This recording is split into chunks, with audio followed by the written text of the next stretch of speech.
Praise the Lord. கர்த்தருடைய பரிசுத்த நாமத்துக்கு ஸ்தோத்திரம். இந்த நாளிலும் நாம் பெலிஸ்தியர்களை குறித்து பார்க்க போகிறோம். என்னெல்லாம் பார்த்தோம் இது வரைக்கும் ஞாபகம் இருக்கா? என்ன ஆவிகள் பார்த்தோன்னு? அம்மோனி ஆவி, மோவாபி ஆவி, அமலேக்கி ஆவி, 3 பார்த்துருக்கோம். இன்றைக்கி நம்ம பெலிஸ்தியர்களை குறித்து பார்ப்போம். கர்த்தருக்கு சித்தமானால் அடுத்த வாரம் கானானியர்கள் குறித்து அதை நம்ம பார்த்தா அதோடு நம்ம முடிக்கலாம். சரிங்களா? ஸோ பெலிஸ்தியர்கள் ரொம்ப அதிகமாக பைபிளில் கேள்விப்பட்ட ஒரு பெயர் தான் இந்த பெலிஸ்தியர்கள். இவங்க ஆக்சுவலாக சொல்ல போனீங்கன்னா கானான் தேசத்தை சேர்ந்தவங்க கிடையாது. ஃபஸ்ட்டு அதை நான் சொல்லிக்கிறேன் உங்களுக்கு. ஸோ கானான் தேசத்தில் இருந்த எத்தனையோ ஜாதிகள் இருந்தாங்க. சொல்லப்போனால் கானான் தேசத்துக்கு வெளியில் தான் மோவாபியர்கள், அம்மோனியர்கள்லாம் இருந்தாங்க, ஏதோமியர்கள்லாம். கானான் தேசத்துக்குள்ளார அது ஒரு பெரிய சப்ஜெக்ட். நான் அடுத்த வாரம் கானான் குறித்து எடுக்கும்போது உங்களுக்கு புரியும். ஏத்தியர், எமோரியர், கிர்காசியர், அது ஒரு லிஸ்ட்டு போயிட்டே இருக்கும். அத்தனை ஜாதிகளும் கானான் தேசத்தில் இருந்தாங்க. ஆனால் இந்த பெலிஸ்தியர்கள் கானான் தேசத்தில் பிறந்து வளர்ந்தவங்கன்னு சொல்ல முடியாது. ஸோ அவங்க எங்கேருந்து வந்தாங்க, அவங்களுடைய ஆரிஜின் என்ன அப்படின்னு நீங்கள் பார்த்தீங்க அப்படின்னா, ஆதியாகமத்தின் புஸ்தகம் 10வது அதிகாரம், ஆதியாகமம் 10 6வது வசனம் 14வது வசனம், இதை நீங்கள் வாசிக்கும் போது காமுடைய குமாரர், இப்போது எல்லாமே நோவாலேருந்து தான் வந்தாங்க. கரெக்டாக ஜலப்பிரளயம் முடிந்தது பிறகு பூமியில் இருக்க எல்லா வம்சமும் நோவாலேருந்து தான் தோன்றினார்கள். அதில் தான் எல்லாருமே வந்தாங்க. ஆனாலும் ஒரு சின்ன வித்தியாசம் இருக்குது, அதை நான் இங்கே சொல்கிறேன். காமுடைய குமாரர் கூஷ், மிஸ்ராயிம், பூத், கானான் என்பவர்கள். அதில் மிஸ்ராயிம் லூதீமையும், அனாமீமையும், லெகாபீமையும், நப்தூகீமையும், பத்ருசீமையும், பெலிஸ்தரின் சந்ததிக்கு தலைவனாகிய கஸ்லூகீமையும் கப்தோரீமையும் பெற்றான். சரிங்களா? ஸோ காமுடைய சந்ததி, நோவாலேருந்து காம் வந்தார். காம்லேருந்து மிஸ்ராயிம்னு ஒருத்தன் பிறக்கிறான். அந்த மிஸ்ராயிம்க்கு பிறந்த கஸ்லூஹீம் அவன்தான் பெலிஸ்தியர்களுடைய தலைவனாக இருக்கான். என்ன நடந்துச்சு அப்படின்னா, ஜலப்பிரளயத்துக்கு பிறகு இவங்க எல்லாருமே ஒரு இடத்துல செட்டில் ஆகுறாங்க. அங்கேருந்து உலகம் முழுவதும் அவர்கள் சிதறடிக்கப்படுறாங்க. அப்படி இந்த மிஸ்ராயிம் அவனுடைய தலைமையிலேயே என்ன பண்ணுறாங்கன்னா, வேறு ஊருக்கு இடம்பெயர்ந்து போயிட்டாங்க. அவங்க கானானில் இல்லை. அங்கே போய் பிறந்த பையன்தான் கஸ்லூஹீம். அதிலிருந்து பெலிஸ்தியர்களுடைய சந்ததி உருவாகி பெருக ஆரம்பிச்சிருச்சு. அவங்க கானானில் குடியிருக்கலை. ஸோ வெளியில் போய் குடியிருந்தாங்க. உங்களுக்கு புரிகிற மாதிரி இன்னும் கொஞ்சம் ஈஸியாக சொல்லணும் அப்படின்னா, இப்போ என்னுடைய பாட்டனார் இந்த ஊரில் இருந்திருக்கிறாரு. என் தாத்தா காலத்திலே அவங்க உதாரணத்துக்கு இப்போ ஆஃப்ரிக்காவுக்கு போயிட்டாங்கன்னு வச்சுக்கோங்களேன். அங்கே எங்கள் அப்பா நான் எல்லாம் பிறந்து அங்கேயே தங்கிட்டோம் அப்படின்னா, ஸோ ஆஃப்ரிக்காவில் தான் நாங்கள்லாம் பிறந்து வளர்ந்தோம். பூர்வீகம் வேணால் இங்கே இருக்கலாம், ஆதி காலத்தில் யாராவது ஒருத்தர் இங்கே இருந்திருக்கலாம். ஆனால் என்னை என்ன சிட்டிசன்னு சொல்லுவாங்க? ஆஃப்ரிக்கன் சிட்டிசன் தான் சொல்லுவாங்க. ஸோ அது போல தான் இவங்க நோவாலேருந்து தோன்றினவங்க தான். ஆனாலும் இவங்க கானானை சுதந்திரித்து அங்கே பிறந்து வளர்ந்தவங்க கிடையாது. ரொம்ப முன்னாடி காலத்துலேயே அவங்க அதை விட்டு வெளியே போயிட்டாங்க. அவங்க எங்கே போய் வாழ்ந்தாங்க அப்படின்னு பார்த்தீங்கன்னா, ஆமோஸ் தீர்க்க தரிசன புஸ்தகம் 9வது அதிகாரம் 7வது வசனம், இஸ்ரவேல் புத்திரரே, நீங்கள் எனக்கு எத்தியோப்பியரின் புத்திரரை போல் இருக்கிறீர்கள் அல்லவோ என்று கர்த்தர் சொல்லுகிறார். நான் இஸ்ரவேலை எகிப்து தேசத்திலிருந்தும், பெலிஸ்தரை கப்தோரிலிருந்தும், சீரியரை கீரிலிருந்தும் கொண்டு வரவில்லையோ? ஸோ பெலிஸ்தியர்கள் எங்கேருந்து வந்தாங்க? கேஃப்டோர் அப்படின்ற அந்த ஒரு ஊர்லேருந்து தான் வந்தாங்க. இந்த கேஃப்டோர் அப்படின்றது எங்கே இருக்குதுன்னு பார்த்தீங்கன்னா, நிறைய பேர் என்ன சொல்கிறாங்கன்னா, இட்ஸ் அன் ஐலண்ட், ஒரு தீவு, மெடிட்டரேனியன் சி பக்கத்தில் இருக்கக்கூடிய ஒரு தீவு. ஆஃப்ரிக்காவுக்கும் இதுக்கும் எல்லாம் சம்மந்தப்பட்டது தான், ஒரு தனி தீவாக இருந்துச்சு. அந்த தீவில் இருந்தவங்க தான் இந்த பெலிஸ்தியர்கள், கப்தோரில் இருந்த பெலிஸ்தியர்கள். இன்னொரு வசனமும் கூட இருக்குது, எரேமியா தீர்க்க தரிசன புஸ்தகம் 47வது அதிகாரம் 4வது வசனம், எரேமியா 47:4, பெலிஸ்தரை எல்லாம் பாழாக்கவும், தீருவுக்கும் சீதோனுக்கும் மீதியான சகாயரை எல்லாம் சங்காரம் பண்ணவும் வருகிற நாளிலே இப்படியாகும். கப்தோர் என்னும் கடற்கரையான தேசத்தாரில் மீதியாகிய பெலிஸ்தரையும் கர்த்தர் பாழாக்குவார். ஸோ இவங்க கப்தோர்லேருந்து வந்தவங்க. அது ஒரு தீவாக இருந்துச்சு. இவங்க எப்படிப்பட்ட ஜனங்கன்னு பார்த்தீங்கன்னா, கடல் சம்மந்தப்பட்ட வணிகம் செய்யக்கூடிய ஒரு ஜனங்களாகத்தான் அவங்க இருந்தாங்க. ஸோ அங்கேருந்து இவங்க என்ன பண்ணுறாங்க அப்படின்னா, இந்த கானான் தேசத்துக்குள்ளே அதோடைய பார்டரில் அந்த பகுதியை ஆக்கிரமிப்பு செய்து அங்கே குடியேறினாங்க. ஸோ அவங்க ஒரிஜினல் இன்ஹாபிட்டன்ஸ் கிடையாது, வெளியிலேருந்து கானான் தேசத்துக்குள்ளார குடியேறிட்டாங்க. ரொம்ப பெரிய பலசாலிகள், பயங்கரமான பலசாலிகள். அவங்க எப்படிப்பட்டவங்களாக இருந்தாங்கன்றதை ஒன்றா சொல்கிறேன் உங்களுக்கு. இந்த கப்தோர்ன்றது கடற்கரை தேசம். அங்கிருந்து அவங்க கானான் தேசத்துக்குள்ளே குடியேறினாங்க. மத்திய தரைக்கடல் பகுதியில் தான் இந்த இது இருந்துச்சு. ஸோ இங்கிட்டு நீங்கள் இஸ்ரவேலை பார்த்தீங்கனாலும் அந்த பார்டர் வரும் உங்களுக்கு, அந்த கடற்கரை ஓரமாக இருக்கும். அங்கே வந்து இவங்க குடியேறிட்டாங்க. ஏன் கடற்கரை ஓரமாக குடியேறினாங்க அப்படின்னா, வணிகம் செய்கிறதுக்கு, வர்த்தகம் செய்கிறதுக்கு. ஏன் ஒரு போர் வந்தால் கூட கடல் வழியாக அவங்க தப்பித்தும் போகலாம், இல்லை அதன் மூலயமா அவங்க ஆளுகையும் செய்யலாம் அப்படின்னு சொல்லிட்டு தான் கடற்கரை பகுதியை அவங்க தெரிந்து கொண்டாங்க. அதே போல் இவங்க என்ன பண்ணாங்கன்னா, கானான் தேசத்தில் குடியேறினதுக்கு பிறகு அங்கே இருக்கிற எல்லாரோடையும் சமாதானமாக இல்லை. இப்போ புதுசாக ஒரு இடத்துல உள்ளே போகிறோம் அப்படின்னா ஒரு நட்புறவு வச்சுக்குவோம் இல்லையா, அப்படி அவங்க இல்லை. எதிர்த்து நின்ற ஜாதி தான் இந்த பெலிஸ்தியர்கள். யார் கூடயும் சம்பந்தம் கலக்க மாட்டாங்க. இவங்க ரொம்ப டிஃப்ரெண்ட்டாக இருப்பாங்க. இது வரைக்கும் நம்ம என்ன பார்த்தோம், தேவன் என்ன சொன்னார், அடுத்தவங்களோட போய் சம்பந்தம் கலந்துட்ட, நீ வந்து மற்ற ஜாதி கூட போய் சம்பந்தம் கலந்துட்ட அப்படின்னு சொல்லி தான் குறை சொன்னதை பார்ப்போம். ஆனால் இந்த பெலிஸ்தியர்கள் எவன் கூடயும் ஒட்ட மாட்டான், தனியாக இருப்பான், அவனுடைய ஐடென்டிட்டியை விட்டு கொடுக்க மாட்டான். அதே போல் தனக்குன்னு தனியான ஒரு ராஜ்யத்தை ஏற்படுத்திக்கிட்டாங்க. 5 பட்டணங்களை உருவாக்குனாங்க. 5 பட்டணங்களும் நல்லா ஹைலி டெவலப்ட். இன்னும் ஒரு சிலர் என்ன சொல்கிறாங்க அப்படின்னா, இந்த கெப்டோர் அப்படின்ற தீவு எகிப்தியருடைய கண்ட்ரோலில் இருந்ததாக சில பேர் சொல்கிறாங்க. ஸோ எகிப்தில் அன்னைக்கே உங்களுக்கு தெரியும், அவங்க அவ்வளோ தூரம் வெல் சிவிலைஸ்ட், நாகரீகம் எல்லாமே ரொம்ப அட்வான்ஸ்டாக இருந்தவங்க.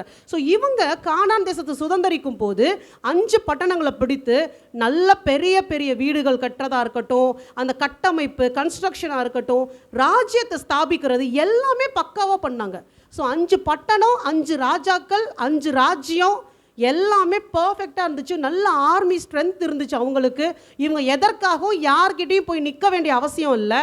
அதே போல் மற்றவங்க தான் இவங்கள பார்த்து பயப்படுற அளவுக்கு இருந்தாங்களே தவிர இவங்க யாருக்கும் அடிபணிந்து போகக்கூடிய ஒரு ஜாதி கிடையாது.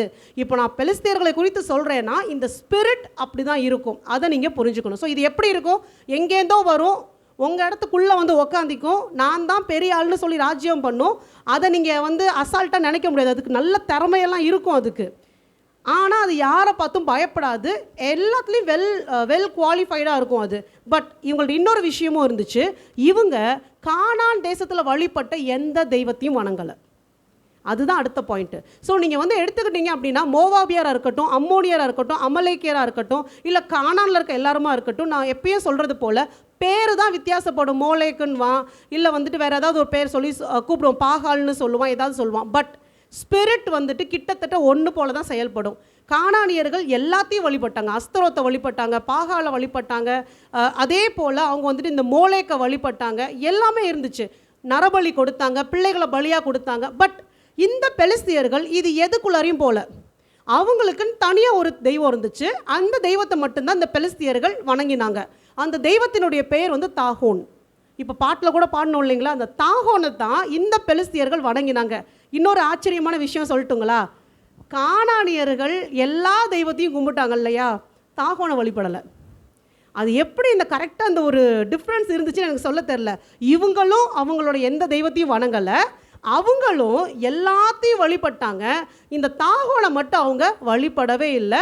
தாகோன் கானானியர்களுக்கு மத்தியில் ஒரு பெரிய தாக்கத்தை ஏற்படுத்தல, அதை போகணும் வணங்கணும்னு சொல்லி அவங்க எதுவுமே செய்யவே இல்லை. ஸோ பேக்ரவுண்ட் உங்களுக்கு புரிஞ்சுதா? ஸோ இவங்க அப்போலேருந்தே இருந்தாங்க வெல் எஸ்டாப்ளிஷ்ட். எங்கே இவங்களுடைய என்ட்ரி வேதத்தில் எங்கே இவங்களை பற்றி முதல்ல சொல்லப்படுது நீங்கள் அப்படின்னு பார்த்தீங்கன்னா, யாருடைய காலத்தில் அப்படின்னு பார்த்தீங்கன்னா, ஆபிரகாமின் நாட்களில் இந்த பெலிஸ்தியர்களை குறித்து சொல்லப்படுது. அபிமெலேக்கு ஒரு பெலிஸ்திய நாட்டினுடைய ராஜாவாக இருக்கிறான். ஸோ அந்த பகுதியை ஃபஸ்ட்டு வாசிப்போம். இவங்க எப்படிப்பட்டவங்கன்றது அதில் தெரிஞ்சிடும் உங்களுக்கு. ஆதியாகமத்தின் புஸ்தகம் 21வது அதிகாரம், ஆதியாகமம் 21:31 வசனம். அவர்கள் இருவரும், ஆபிரகாம் அபிமெலேக்கு, இவங்க 2 பேரும் அவ்விடத்தில் ஆணையிட்டு கொண்டபடியால் அந்த இடம் பெயர்சபா எனப்பட்டது. அவர்கள் பெயர்சபாவிலே உடன்படிக்கை பண்ணி கொண்ட பின் அபிமெலேக்கும் அவன் சேனாபதியாகிய பிகோலும் எழுந்து பெலிஸ்தருடைய தேசத்திற்கு திரும்பி போனார்கள். ஸோ அங்கே இருக்கிற தேசாதிபதி வந்து யாருன்னு பார்த்தீங்கன்னா அபிமெலேக்கு, அவனுடைய சேனாதிபதி யாருன்னு பார்த்தீங்கன்னா பிகோல். இவங்க பெலிஸ்தியருடைய ஒரு தேசத்தில் அவங்க வந்து கூடியிருக்காங்க, ராஜாவாக இருக்காங்க. ஆபிரகாமின் நிலைமை என்ன, அவர் ஊருன்ற தேசத்துலேருந்து இப்போ கானானுக்குள்ளே வந்திருக்கிறாரு. இங்கே வந்து இந்த தேசத்தில் அவர் கூடியிருக்கணும், பெலிஸ்தீரோட தேசத்தில் கூடியிருக்கணும்னா அவங்க கிட்ட பெர்மிஷன் வாங்கணும். இவங்க அப்படியே போய் அங்கே இருக்க முடியாது. ஸோ அப்படி தான் இவங்க 2 பேரும் உடன்படிக்கையெல்லாம் பண்ணிக்கிறாங்க. ஆபிரகாம் என்ன பண்ணுறாரு, அவங்ககிட்ட பெர்மிஷன் வாங்கி அந்த இடத்துல அவர் குடியிருக்கிறாரு. ஸோ ஆபிரகாம் பெலிஸ்தருடைய தேசத்திலே அநேக நாள் தங்கியிருந்தான். ஸோ இஸ்ரவேல் ஒரு தேசமாக உருவாவதற்கு முன்பதாக, ஆபிரகாமுக்கு பிள்ளை பிறக்கிறதுக்கு முன்பதாகவே கானான் தேசத்தில் நல்ல ஸ்ட்ராங் ஃபவுண்டேஷன் வச்சுருந்தவங்க தான் இந்த பெலிஸ்தியர்கள். ஆபிரகாமே அவங்க கிட்ட பெர்மிஷன் கேட்டு தங்கக்கூடிய அளவுக்கு நல்ல வெல் எஸ்டாப்ளிஷ்டாக இருந்தவங்க இந்த பெலிஸ்தியர்கள். நீங்கள் ஆனால் இன்னொரு காரியம் பாருங்கள், அவங்க அவ்வளோ தூரம் எல்லாமே அவங்கக்கிட்ட இருந்தாலும் ஆபிரகாம் போய் அவங்கக்கிட்ட ஒரு காரியத்தை கேட்கும்போது சத்தம் வெளியே போடான்னு சொல்லியிருக்கலாம்ல. ஏன்னா இவன் ஒன்றுமே இல்லை, ஆபிரகாம் கிட்ட ஒன்றுமே கிடையாது, படைபலம் கிடையாது, ஊர் கிடையாது, எந்த ஒரு நாடு எதுவும் கிடையாது, பரதேசியாக சுற்றி திரிகிறான். ஆனாலும் அவங்க உண்மையிலே சொல்லப்போனால் ஆபிரகாமை பார்த்து பயந்தாங்க. ஸோ மறுபடியும் சொல்கிறேன், இந்த ஸ்பிரிட் பார்க்குறதுக்கு பலசாலியா, தைரியம் உள்ளதா, பிரம்மாண்டமாக தெரியும். கர்த்தர் உங்கள் கூட இருந்தாருன்னா அது அமைதியாயிரும். இதுதான் ஹிண்ட்டு. கர்த்தர் ஆபிரகாமோடு இருந்தது தெரிந்ததுனால துணிஞ்சு வந்து ஆபிரகாம் அட்டாக் பண்ண அவன் பயந்தான். எப்போ? அந்த நாட்கள்லையே. ஆபிரகாம் ஒரு தேசமாக உருவாவதற்கு முன்னாடியே இவன் ஆபிரகாமை பார்த்து, ஆபிரகாமின் தேவனை பார்த்து பயந்தார்கள். ஸோ ஆதியாகமத்தின் புஸ்தகம் 21வது அதிகாரம் 22-23 வசனம் பாருங்க. அக்காலத்தில் அபிமெலேக்கும் அவன் சேனாபதியாகிய பிகோலும் ஆபிரகாமை நோக்கி, நீர் செய்கிற காரியங்கள் எல்லாவற்றிலும் தேவன் உன்னுடனே இருக்கிறார். அவன் சர்டிஃபிகேட் கொடுக்குறான். ஏன்னா அவன் பார்க்குறான் ஆபிரகாம் கிட்ட நெருங்க முடியல. ஆபிரகாம் செய்கிற எல்லாத்துலேயும் அவன் ஆசீர்வாதமாக இருக்கிறான். அவனுக்கு ஆடு மாடுகள் திரட்சியாக இருக்குது, செல்வ செழிப்பாக தான் இருக்கிறான், பரதேசி மாதிரியே தெரியல. ஆனால் அதில் ஒன்று அவன் கண்டுபிடிக்கிறான் பாருங்க, ஒரு புறஜாதியான் கண்டுபிடிக்கிறான், தேவன் உன்னோடு கூட இருக்கிறார். எந்த தேவன்? ஆபிரகாமின் தேவன். அவனுக்கு அந்த டிஃப்ரென்ஸ் கரெக்டாக தெரியுது. உங்கள் கூட கர்த்தர் இருப்பது கண்டிப்பாக அந்த ஆவிகளுக்கு தெரியும். பிரச்சனை எங்கே வருதுன்னா, தேவன் என் கூட இருக்காருன்றதை நீங்கள் விசுவாசிக்க மாட்டீங்க. நமக்கு அது பெருசாக தெரியும். என் கூட என் தேவன் இருக்காரு, நான் ஒருபோதும் அதுக்கு குறைவானவங்க இல்லைன்றதை விசுவாசிச்சாதான் இப்படிப்பட்ட ஆவிகளை எதிர்த்து நிற்க முடியும். ஸோ பெலிஸ்தியர்கள் எப்படி யாரோடும் கலவாமல் தனித்து வல்லமையாக எழும்பினார்களோ, ஆபிரகாமும் என்ன பண்ணார்? ஒருத்தரோடையும் கலவாமல் அவங்களுடைய காரியத்தை ஃபாலோ பண்ணாமல் தனக்குன்னு ஒரு கோட்பாடு, தனக்குன்னு ஒரு தெய்வம், தான் வழிபடுற விதங்கள் எல்லாமே டிஃப்ரெண்ட்டாக இருந்துச்சு. அதான் அவன் பயந்துட்டான். இப்போ சொல்கிறேன், எந்த சூழ்நிலையிலையும் உங்கள் தெய்வத்தை, நீங்கள் ஆராதிக்கிற உண்மையான தெய்வத்தை மற்றவங்க முன்னாடி நீங்கள் விட்டு கொடுக்காம, யார் கூடயும் சம்பந்தம் கலக்காம, நீ என்ன வேணாலும் செஞ்சுக்க, என் கர்த்தரை இப்படித்தான் வழிபடுவேன், இப்படித்தான் நான் இருப்பேன்னு சொல்லும்போது பெலிஸ்தியாவிகள் உங்களை பார்த்து பயப்படும். அத்தோடு அது ஒதுங்கி போயிடும். புரியுதுங்களா? ஸோ பெலிஸ்தியர்கள் ராஜ்யம், படைபலம் எல்லாம் இருந்துச்சு. ஆனால் ஆபிரகாமுக்கு தேவன் மட்டும்தான் துணையாக இருந்தார். ஸோ ஆபிரகாமின் ராஜாவாக தேவனாகிய கர்த்தர் இருந்தார். ஸோ பெலிஸ்தியர்கள் அதை பார்த்து பயந்தார்கள். ஸோ எனவே பார்க்க உலக பிரகாரமாக பயமுள்ளவர்களாக, பலமுள்ளவர்களாக பெலிஸ்தியாவிகள் இருந்தாலும் கர்த்தர் நம்மோடு இருப்பாரானால் கர்த்தருக்கு முன்பாக அவைகள் ஒன்றுமில்லை. ஸ்ட்ராங்காக மனசில் வச்சுக்கோங்க. இந்த ஆவியை எதிர்க்க நீங்களும் உலகத்தோடு சம்பந்தம் கலவாதவர்களாக இருக்க வேண்டும். ஒத்து போயிட்டீங்கன்னா இதுக்கு முன்னாடி நீங்கள் நிற்க முடியாது. அடுத்து 23வது வசனம் பாருங்க. ஆகையால் நீ எனக்காவது, என் குமாரனுக்காவது, என் பேரனுக்காவது வஞ்சனை செய்யாமல் நான் உனக்கு செய்த தயவின்படியே நீ எனக்கும் நீ தங்கி இருக்கிற இந்த தேசத்திற்கும் தயவு செய்ய வேண்டும் என்று இங்கே தேவன் பேரில் எனக்கு ஆணையிட்டு கொடு என்றான். யாரு? அபிமெலேக்கு ராஜா ஆபிரகாம் கிட்ட கேட்குறான், எனக்கு, என் பிள்ளைக்கு, என் பேர பிள்ளைக்கு ஒன்றும் செஞ்சிடாதப்பா. இதுதான் அந்த ஆவியினுடைய நிலையாக இருக்குது. புரியுதுங்களா? ஸோ ஆபிரகாமின் தேவனை பார்த்து இந்த ஆவிகள் பயந்தது. அடுத்து பாருங்க, ஆதியாகமம் 20:1-18.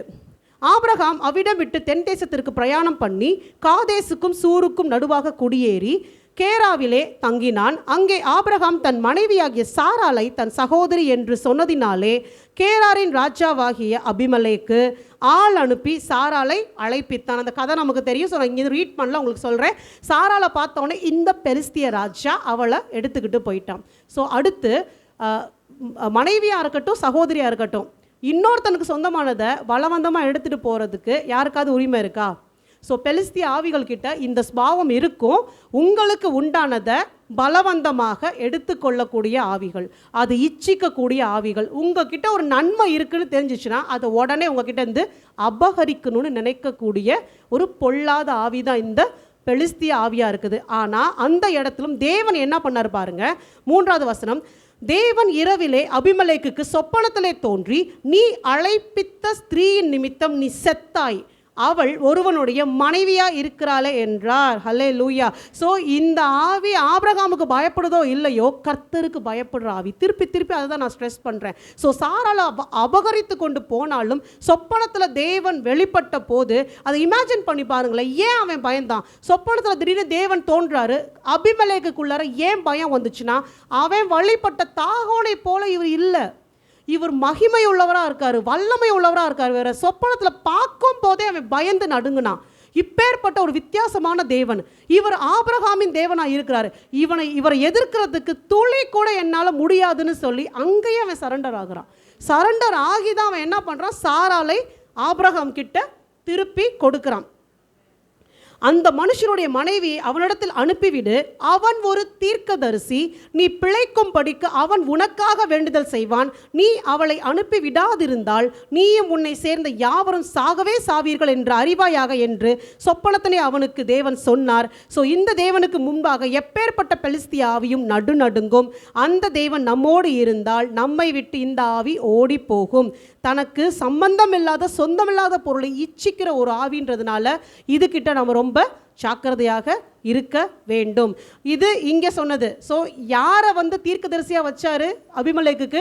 ஆபிரகாமை தேவன் அபிமெலேக்குக்கு தீர்க்கதரிசியாக வச்சாரு. இவன் ஜெபிச்சு அபிமெலேக்குக்கு நன்மை உண்டாகும் படிக்கு. உங்களை அப்படித்தான் தேவன் வச்சிருக்கிறார். பெலிஸ்தியர்களை பார்த்து பயப்படாதீங்க. அவங்களுக்காக ஜெபிக்கும் படிக்கும், அவர்கள் மேலே ஆளுகை செலுத்தும் படிக்கும் தேவன் நம்மை ஏற்படுத்தி வச்சிருக்கிறாரு. ஸோ இப்படிப்பட்ட சம்பவங்கள் நடக்கும்போது இந்த பகுதியை நீங்கள் ஞாபகத்தில் வச்சுக்கோங்க.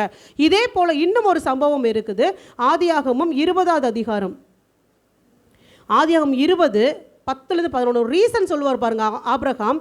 பின்னும் அபிமெலேக்கு ஆபிரகாமை நோக்கி, என்னத்தை கண்டு நீ இந்த காரியத்தை செய்தாய் என்றான். அதான் ஏன் உன் ஒய்ஃபை நீ இது மாதிரி சொன்ன, சகோதரின்னு சொன்ன, ஏன் எனக்கு இந்த தீமை செய்தேன்னு அபிமெலேக்கு கேட்குறான். ஆபிரகாம் ஒரு வார்த்தை சொல்கிறார் பாருங்க, 11வது வசனம். அதற்கு ஆபிரகாம், இவ்விடத்தில் தெய்வ பயம் இல்லை என்றும் என் மனைவியின் நிமித்தம் என்னை கொன்று போடுவார்கள் என்றும் நான் நினைத்தேன். ஹல்லேலூயா. ஸோ இந்த ஆவிக்கிட்ட தெய்வ பயம் இருக்காது.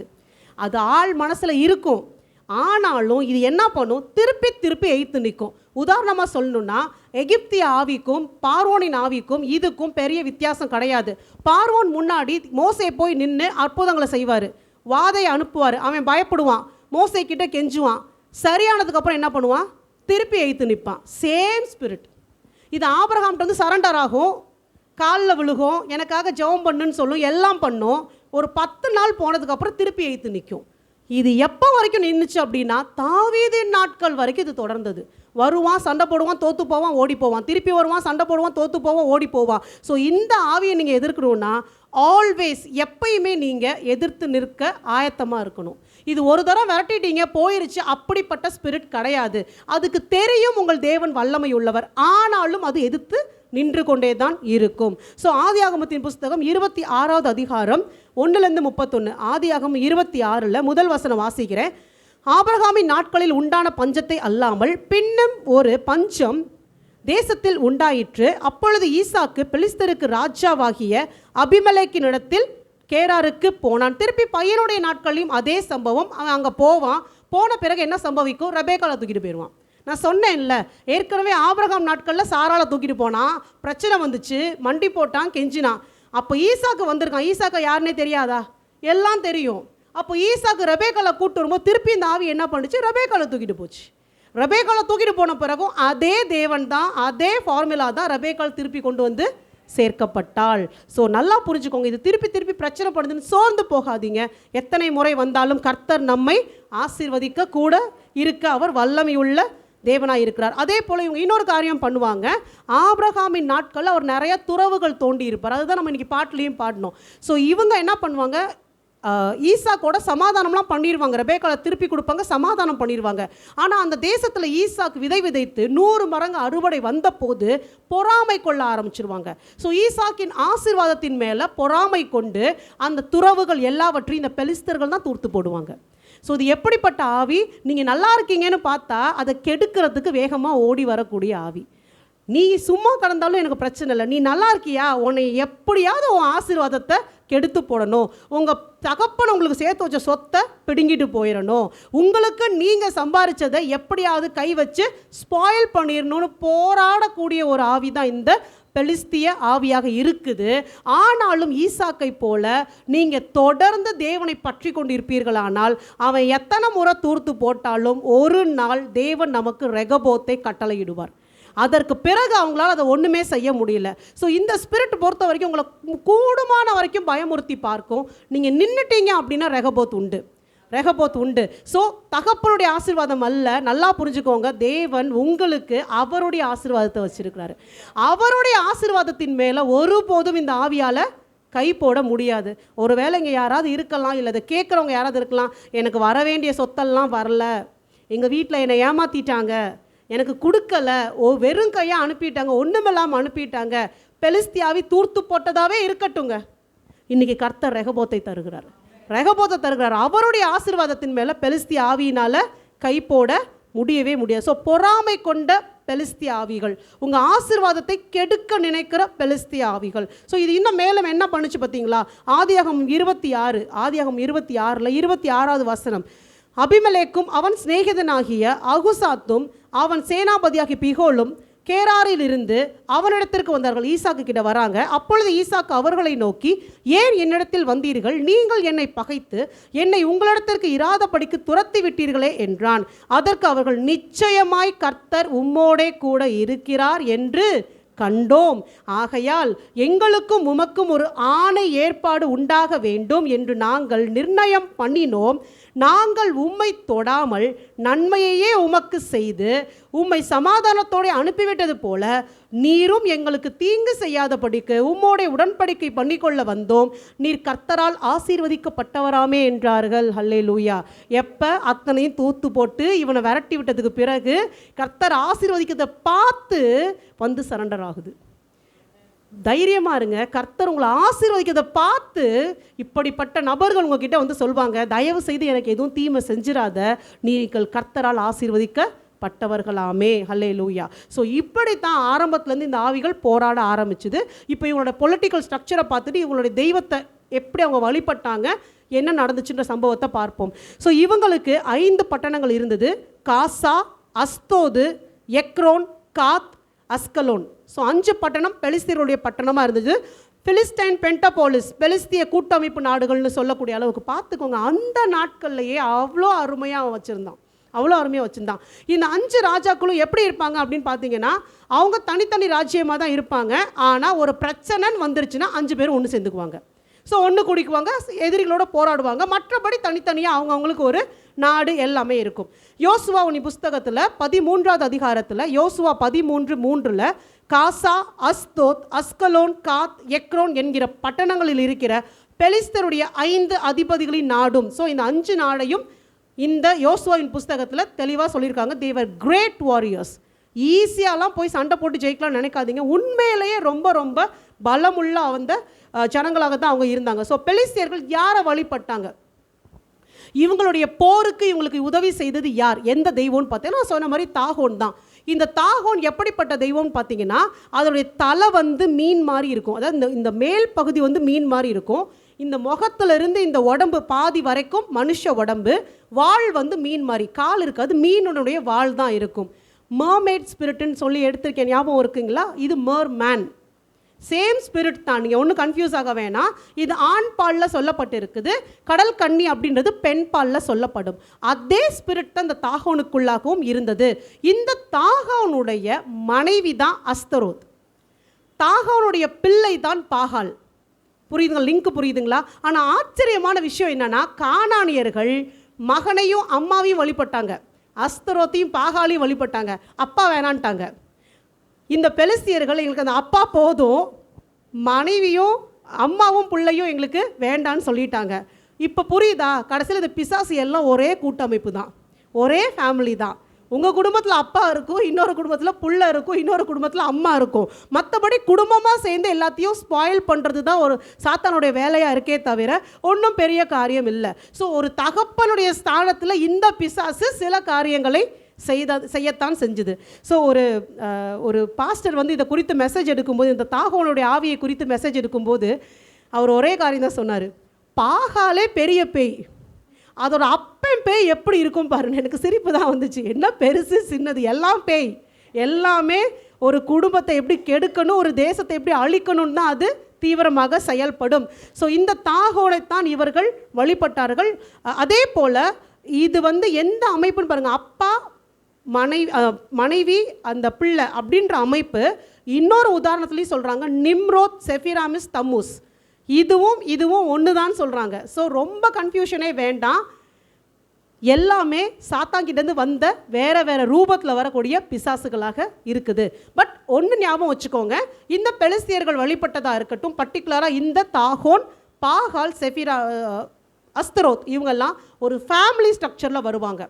இன்றைக்கும் எங்கெல்லாம் நீங்கள் இந்த அப்பா அம்மா பிள்ளை அப்படின்ற ஸ்ட்ரக்சரை பார்க்குறீங்களோ, எந்தெந்த மதத்தில் பார்த்தாலும் சரி, எந்தெந்த வழிபாட்டு முறையில் பார்த்தாலும் சரி, இதே ஸ்பிரிட் தான், ஒன்றும் டிஃப்ரென்ஸ் கிடையாது. அதுக்கு பெயர்கள் தான் வேறையாக இருக்கே தவிர டிஃப்ரென்ஸ் கிடையாது. நான் மறுபடியும் சொல்கிறேன், இதை நீங்கள் தான் அனலைஸ் பண்ணி பார்க்கணும்.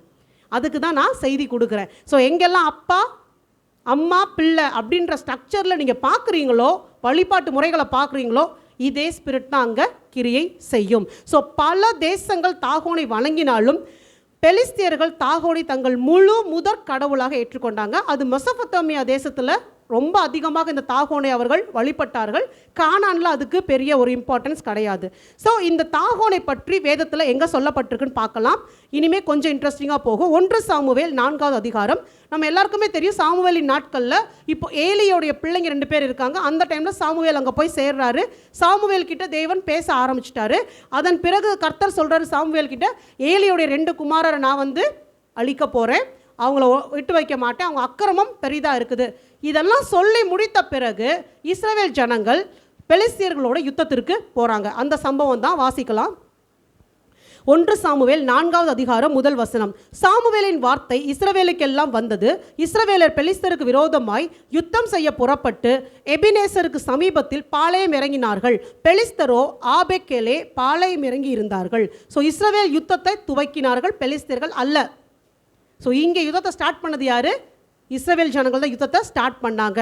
ஸோ ஏலியின் குமாரர் ஓப்னி, பினகாஸ், இவங்க 2 பேருடைய முடிவு இந்த யுத்தத்தில் தீர்மானிக்கப்பட்டது. ஏற்கனவே இஸ்ரவேலில் சரியான ஆசாரியன் இல்லை, பாவம் பெருகி இருந்தது. அதை சரி செய்யாமல் தோற்று போன உடனே அவங்க ஒரு காரியம் பண்ணுவாங்க. இவங்க இப்போ யுத்தத்துக்கு போகிறாங்க, ஃபஸ்ட்டு முறியடிக்கப்பட்டுருவாங்க. முறியடிக்கப்பட்டோடனே அந்த அங்கே இருந்த மூப்பர்கள் சொல்லிடுவாங்க, நீங்கள் போய் கர்த்தருடைய உடன்படிக்கை பெட்டியை கொண்டு வாங்க.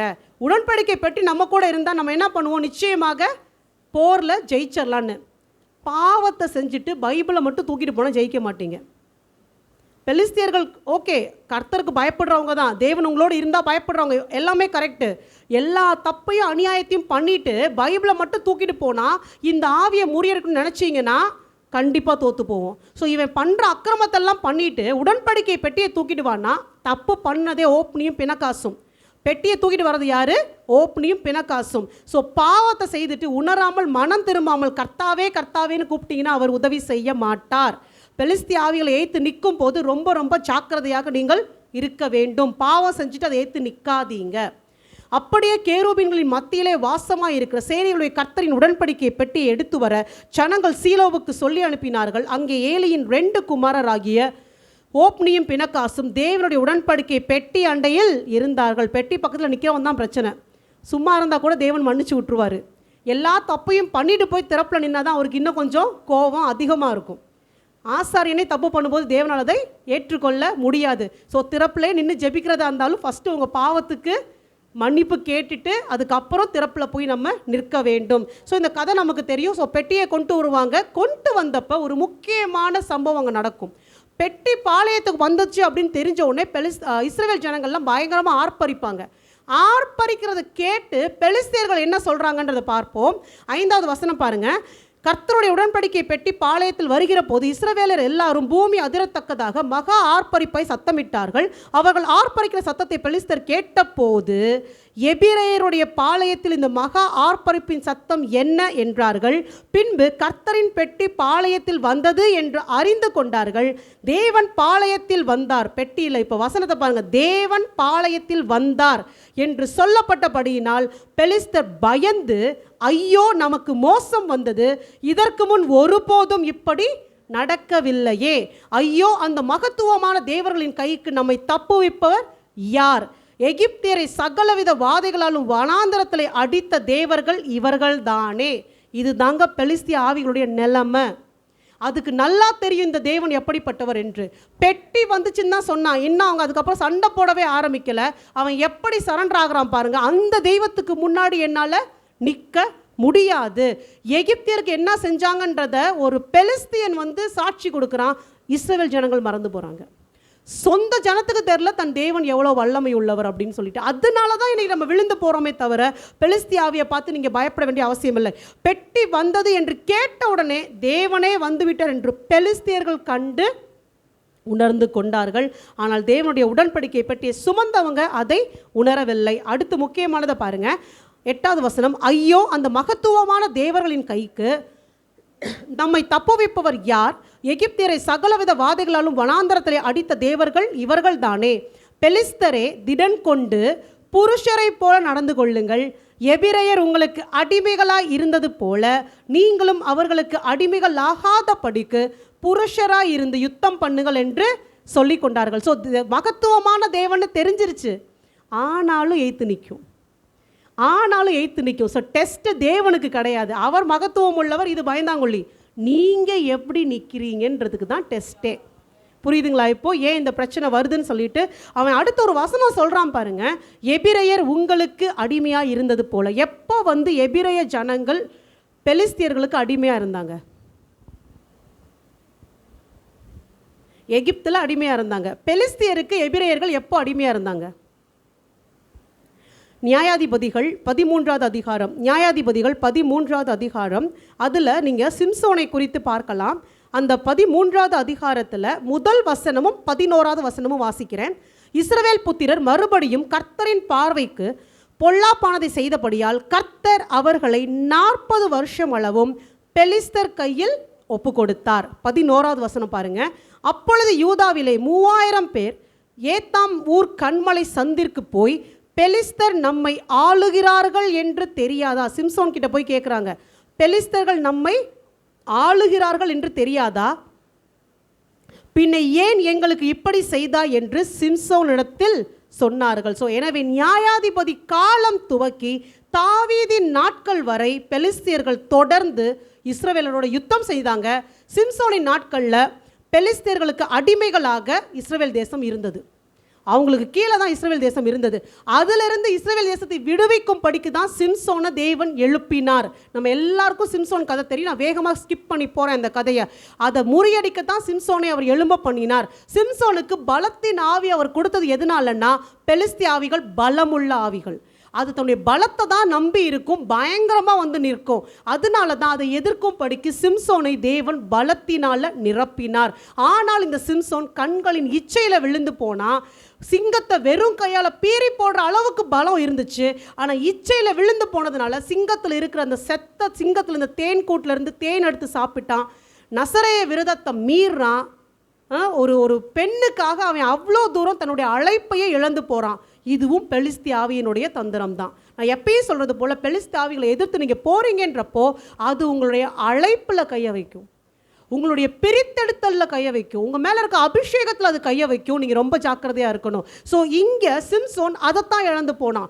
தேவன் கொடுத்த அபிஷேகத்தை இழந்து போனால், அழைப்பை இழந்து போனால், அவனை என்ன காரியத்துக்காக தேவன் ஏற்படுத்தினாரோ பலன் மட்டும்தான் இருந்துச்சு. சிம்சோன் விழுந்து போயிட்டான். நீங்கள் கர்த்தருடைய யுத்தத்தெல்லாம் நடத்த முடிச்சிட்டீங்க, ஆத்மாவை இழந்து போயிட்டீங்கன்னா அதில் ஏதாவது பிரயோஜனம் இருக்கா?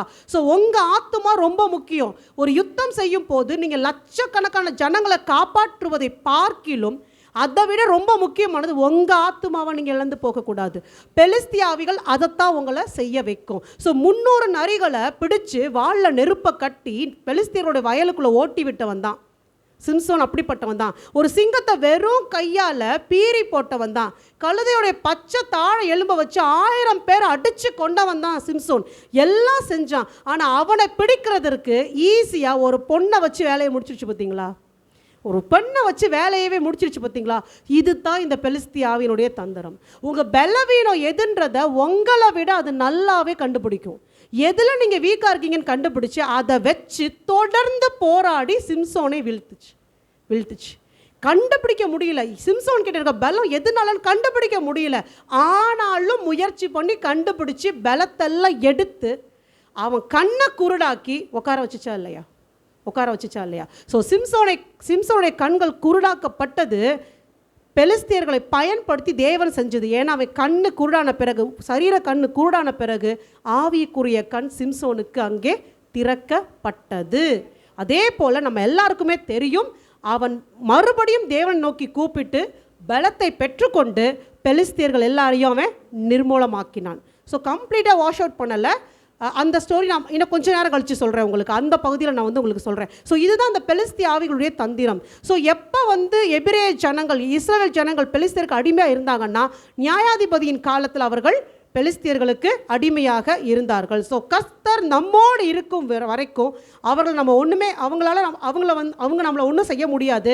கர்த்தர் நம்மோடு கூட இல்லைன்னா சிம்சோனுக்கு ஏற்பட்ட நிலைமை தான். கண்ணை பிடுங்கி ஓரமாகவே நம்மளை உட்கார வச்சிருவான். ஸோ மறுபடியும் அந்த பழைய கதைக்கு வருவோம், உடன்படிக்கை பெட்டியின் கதைக்கு வருவோம். ஸோ அவங்க என்ன பண்ணுறாங்க, அன்னைக்கு அவங்க நமக்கு அடிமையாக இருந்தாங்க, இன்றைக்கி நாம் அவங்களுக்கு அடிமையாக போகாத படிக்கு தைரியமாக நம்ம சண்டை போடுவோம். 3000 பேரை சிம்சோன் கொண்டிருக்கான், பெலிஸ்தியர்கள் பார்த்துருக்காங்க, அதுக்கு அப்புறமா சண்டை போட வராங்க. அப்படின்னா இதுதான் அந்த ஆவியினுடைய தன்மையாக இருக்குது. புரியுதுங்களா? ஸோ அதுக்கப்புறம் தான் இந்த ஸ்டோரியே வருது. மறுபடியும் வாசிக்கிறேன் நான், 10வது வசனம். அப்பொழுது பெலிஸ்தர் யுத்தம் பண்ணினார்கள், இஸ்ரவேலர் முறிந்து அவரவர் தங்கள் கூடாரங்களுக்கு ஓடி போனார்கள். மகா பெரிய சங்காரம் உண்டாயிற்று. இஸ்ரவேலிலே 30,000 காலாட்கள் விழுந்தார்கள். தேவனுடைய பெட்டி பிடிக்கப்பட்டது. ஏலியின் 2 குமாரராகிய ஓப்னியும் பினகாசும் மாண்டார்கள். ஸோ ஊரெல்லாம் புலம்புச்சு, ஏலியோட குடும்பத்தில் புலம்புனாங்க. பெட்டியை அவர்கள் பிடித்து கொண்டு போனார்கள். எதற்காக பெட்டியை பிடித்து கொண்டு போனார்கள்? சண்டை போட்டால் சண்டை போட்டோம், ஜெயிச்சோம், அடிமைப்படுத்தணும்னு போகணும் இல்லையா? பெலிஸ்தியர்கள் செய்யக்கூடிய அடுத்த காரியத்தை சொல்கிறேன். அவங்கள பொறுத்த வரைக்கும் யுத்தம் பண்ணும்போது எது ரொம்ப விலையேற பெற்றதோ அவங்க கண்களுக்கு தெரியுதோ அதை எடுத்துகிட்டு போவாங்க. அது யூஸ்வலாக உண்டு. யுத்தம் செய்யும் போது பொன் வெள்ளி என்னெல்லாம் கிடைக்குதோ விலையுயர்ந்த பொருட்களை எடுத்துக்கிட்டு தான் போவாங்க. பட் இவங்க இன்னொரு காரியம் செய்வாங்க. அதில் ரொம்ப விசேஷமான பொருட்களை கொண்டு போய் தாகோனுடைய கோயிலில் ட்ராஃபி மாதிரி வைப்பாங்க. ஒரு வெற்றியின் சின்னமாக அதை கொண்டு போய் வைப்பாங்க. அப்படி தான் இவங்க என்ன பண்ணாங்க, உடன்படிக்கை பெட்டியை பிடிச்சிட்டு தாகோனுடைய கோயிலில் கொண்டு போய் அந்த தெய்வத்துக்கு முன்னாடி நீங்கள் கொடுத்த ஆதரவில் ஜெயிச்சிட்டோம், உடன்படிக்கை பெட்டியவே பிடிச்சிட்டோம், நினப்பு என்னன்னா இஸ்ரவேலின் தேவனையே கைது செஞ்சு கொண்டு வந்து உங்கள் முன்னாடி வைக்கிறோம் அப்படின்னு சொல்லி அவங்க அதை எடுத்துகிட்டு போய் தாகோனுடைய கோயிலில் வைக்கிறாங்க. ஸோ பெலிஸ்தியர்கள் போரிலே கைப்பற்றிய விலையுயர்ந்த பொருட்களை தாகோன் கோயில் வைப்பது வழக்கமாக நடக்கிற விஷயம். இதுக்கு இன்னும் 2 உதாரணம் சொல்லட்டுங்களா? நியாயாதிபதிகள் 16வது அதிகாரம், நியாயாதிபதிகள் 16 23-27. பெலிஸ்தரின் பிரபுக்கள் நம்முடைய பகைஞனாகிய சிம்சோனை நம்முடைய தேவன் நம்முடைய கையில் ஒப்பு கொடுத்தார் என்று. யாரு? நம்முடைய தேவன் நம்முடைய கையில் ஒப்பு கொடுத்தார்னு சொல்லி சந்தோஷம் கொண்டாடவும் கூடி வந்தார்கள். ஜனங்கள் அவனை கண்டவுடனே நம்முடைய தேசத்தை பாழாக்கி நம்மில் அநேகரை கொன்று போட்ட நம்முடைய பகைஞனை நம்முடைய தேவன் நம்முடைய கையில் ஒப்பு கொடுத்தார் என்று சொல்லி தங்கள் தேவனை புகழ்ந்தார்கள். இப்படி அவர்கள் மனமகிழ்ச்சியாக இருக்கும் போது நமக்கு முன்பாக வேடிக்கை காட்டும் படிக்கு சிம்சோனை கூட்டிக் கொண்டு வாருங்கள் என்றார்கள். அப்பொழுது சிம்சோன் சிறைச்சாலையிலிருந்து கூட்டிக் கொண்டு வந்தார்கள், அவர்களுக்கு முன்பாக வேடிக்கை காட்டினான். இப்போ இந்த போரில் அவங்களுக்கு விலையேற பெற்ற பொக்கிஷமாக கிடைச்சது சிம்சோன். கரெக்டாக கொண்டு போய் தாகோன் கோயிலில் வச்சுட்டாங்க. பார்த்தீங்களா, நீங்கள் எங்களுக்கு கொடுத்த வெற்றி, சிம்சோன் வந்துட்டான், உங்கள் முன்னாடி நாங்கள் சரண்டர் பண்ணுறோன்னு சொல்லி கொண்டு போய் கொடுத்தாங்க. ஒருவேளை கர்த்தருடைய வார்த்தையை கேட்காம சிம்சோனை போனால் நீங்கள் விழுந்து போயிட்டீங்கனாலும் கூட பரவாயில்ல, இந்த பொல்லாத ஆவியினுடைய தந்திரத்தினால நீங்கள் விழுந்தே போயிட்டாலும் பரவாயில்ல, கண்ணே போச்சுனாலும் பரவாயில்ல, சிம்சோனை போல அந்த வேடிக்கை காட்டக்கூடிய நிலைமையில் அந்த பொல்லாத ஜனங்களுக்கு முன்னாடி நீங்கள் அடிமைப்பட்டு அவமானப்பட்டு நின்னாலும் பரவாயில்ல, சிம்சோனை போல திருப்பி தேவனை பார்த்து இன்றைக்கி கூப்பிடுங்க. நீங்கள் அந்த செய்தியில் அதை தான் உங்ககிட்ட சொல்லுவேன். எத்தனை தடவை நீங்கள் விழுந்து போகிறீங்கன்றது முக்கியமே கிடையாது. எத்தனை முறை விழுந்தாலும் திருப்பி எழுந்து நிற்கிறதுல தான் எல்லா காரியமும் இருக்குது. சிம்சோன் அதை கரெக்டாக செஞ்சுட்டான். எந்த தெய்வம் பெருசுன்னு சொல்லி அந்த கோயிலில் சிம்சோனை கொண்டு போய் அவங்க நிப்பாட்டினாங்களோ அதே தெய்வத்துடைய கண்ணு முன்னாடி மீண்டுமாக அவன் தேவனை பார்த்து விண்ணப்பம் செய்த போது பலத்தினால நிரப்பினார். அந்த பலத்தினால் அந்த கோயிலே அடித்து போட்டான். அந்த கோயிலே அடித்து போட்டாங்க. கூடியிருந்த அத்தனை பேரையும் சங்கரித்து போட்டான். இதுதான் நம்ம தேவனுடைய வல்லமை. இதுதான் நம்ம தேவனுடைய வல்லமை. ஸோ இதை மட்டும் நம்ம மறந்து போயிடக்கூடாது. ஸோ சிம்சோனுடைய உதாரணம் சொன்னேன்ல உங்களுக்கு. ஸோ அவன் தான் விலையேற பெற்ற ஆள். ஸோ அவனை கொண்டு வந்து இந்த கோயிலில் நிறுத்தி வச்சாங்க. இன்னொரு உதாரணம் சொல்கிறேன் பாருங்கள். 1 நாளாகமும் 10வது அதிகாரம் 1 நாளாகமும் 10 8லேருந்து 10 சவுலை வந்து கொண்டுறாங்க. பெலிஸ்தீர்களோட யுத்தம் பண்ணும்போது தான் சவுல் வந்து கொல்லப்படுறாரு. அமலேக்கின் கொன்னாலும் யுத்தம் செய்தது பெலிஸ்தியர்கள். சரிங்களா, எடுத்துக்கோங்க. 1 நாளாகமும் 10வது அதிகாரம் 8வது வசனம். வெட்டுண்டவர்களின் வஸ்திரங்களை உரிந்து கொள்ள பெலிஸ்தர் மறுநாளில் வந்தபோது அவர்கள் சவுலையும் அவன் குமாரரையும் கில்போவா மலையிலே விழுந்து கிடக்க கண்டு. ஸோ பெலிஸ்தர்கள் யுத்தம் பண்ணாங்க. யுத்தம் பண்ணிட்டு போயிட்டாங்க. அவங்க போன பிறகு அமலேக்கியன் வந்து சவுலை கொன்னுட்டான். அமலேக்கியன் சவுல் கிட்ட என்ன எடுத்துகிட்டு போனதான சொன்னேன். கிரீடத்தையும் அஷ்ட கடகத்தையும் அவனுக்கு தேவையான அந்த பிசாசுக்கு என்ன தேவையோ அது எடுத்துகிட்டு போயிடுச்சு. இப்போ சவுல் அங்கே விழுந்து கிடக்கிறான். விழுந்து கிடக்கிறதுனால இப்போ பெலிஸ்தியர்கள் வந்து சவுல் கிட்ட இருக்க மிச்சம் மீதி திங்ஸ் எடுத்துகிட்டு போனால் அவன் கோயிலில் போய் வைக்கணுமே. அதனால இப்போ பெலிஸ்தியர்கள் திருப்பி வராங்க. வந்து பார்க்குறாங்க. என்ன நடக்குது பாருங்கள். 9வது வசனம். அவன் வஸ்திரங்களை உரிந்து, சவுளுடைய வஸ்திரங்களை உரிந்து அவன் தலையையும் அவன் ஆயுதங்களையும் எடுத்து தலையை வெட்டி தூக்கிட்டு போனான். சவுலோட தலையை வெட்டி தூக்கிட்டு போய் தாகோன் கோயிலில் வச்சாங்க. இதுதான் சவுளுடைய நிலைமையாக இருந்தது. அந்த கடைசி நிமிஷத்துகளோட சவுல் தேவனை நோக்கி கூப்பிடல பார்த்தீங்களா. சிம்சோனாவது கடைசி நிமிஷத்தில் கூப்பிட்டான். மகிமையான மரணம். அதுதான் நான் சொல்லுவேன், மகிமையான மரணம்.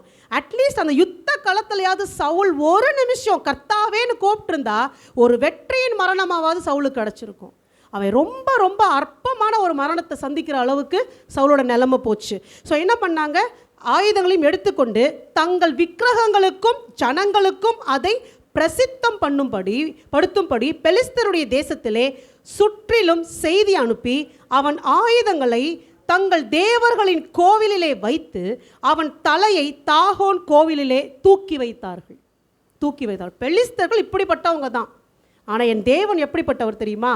உடன்படிக்கை பெட்டியை கொண்டு போய் வச்ச போது அந்த கோயிலில் கொண்டு போய் இப்படியெல்லாம் நினச்சிட்டாங்க. ஸோ பின்னாட்கள் இது நடந்தாலும் கூட அன்னைக்கு அவங்களுடைய தன்மை இப்படி தான் இருந்துச்சு. ஒரு விஷயம் அவங்களுக்கு கிடச்சிச்சுன்னா மூர்க்கமாக அதை கொண்டு போய் பெருமைப்படுத்துறதுக்காக தன்னுடைய தெய்வத்தினுடைய கோயிலில் வைப்பாங்க.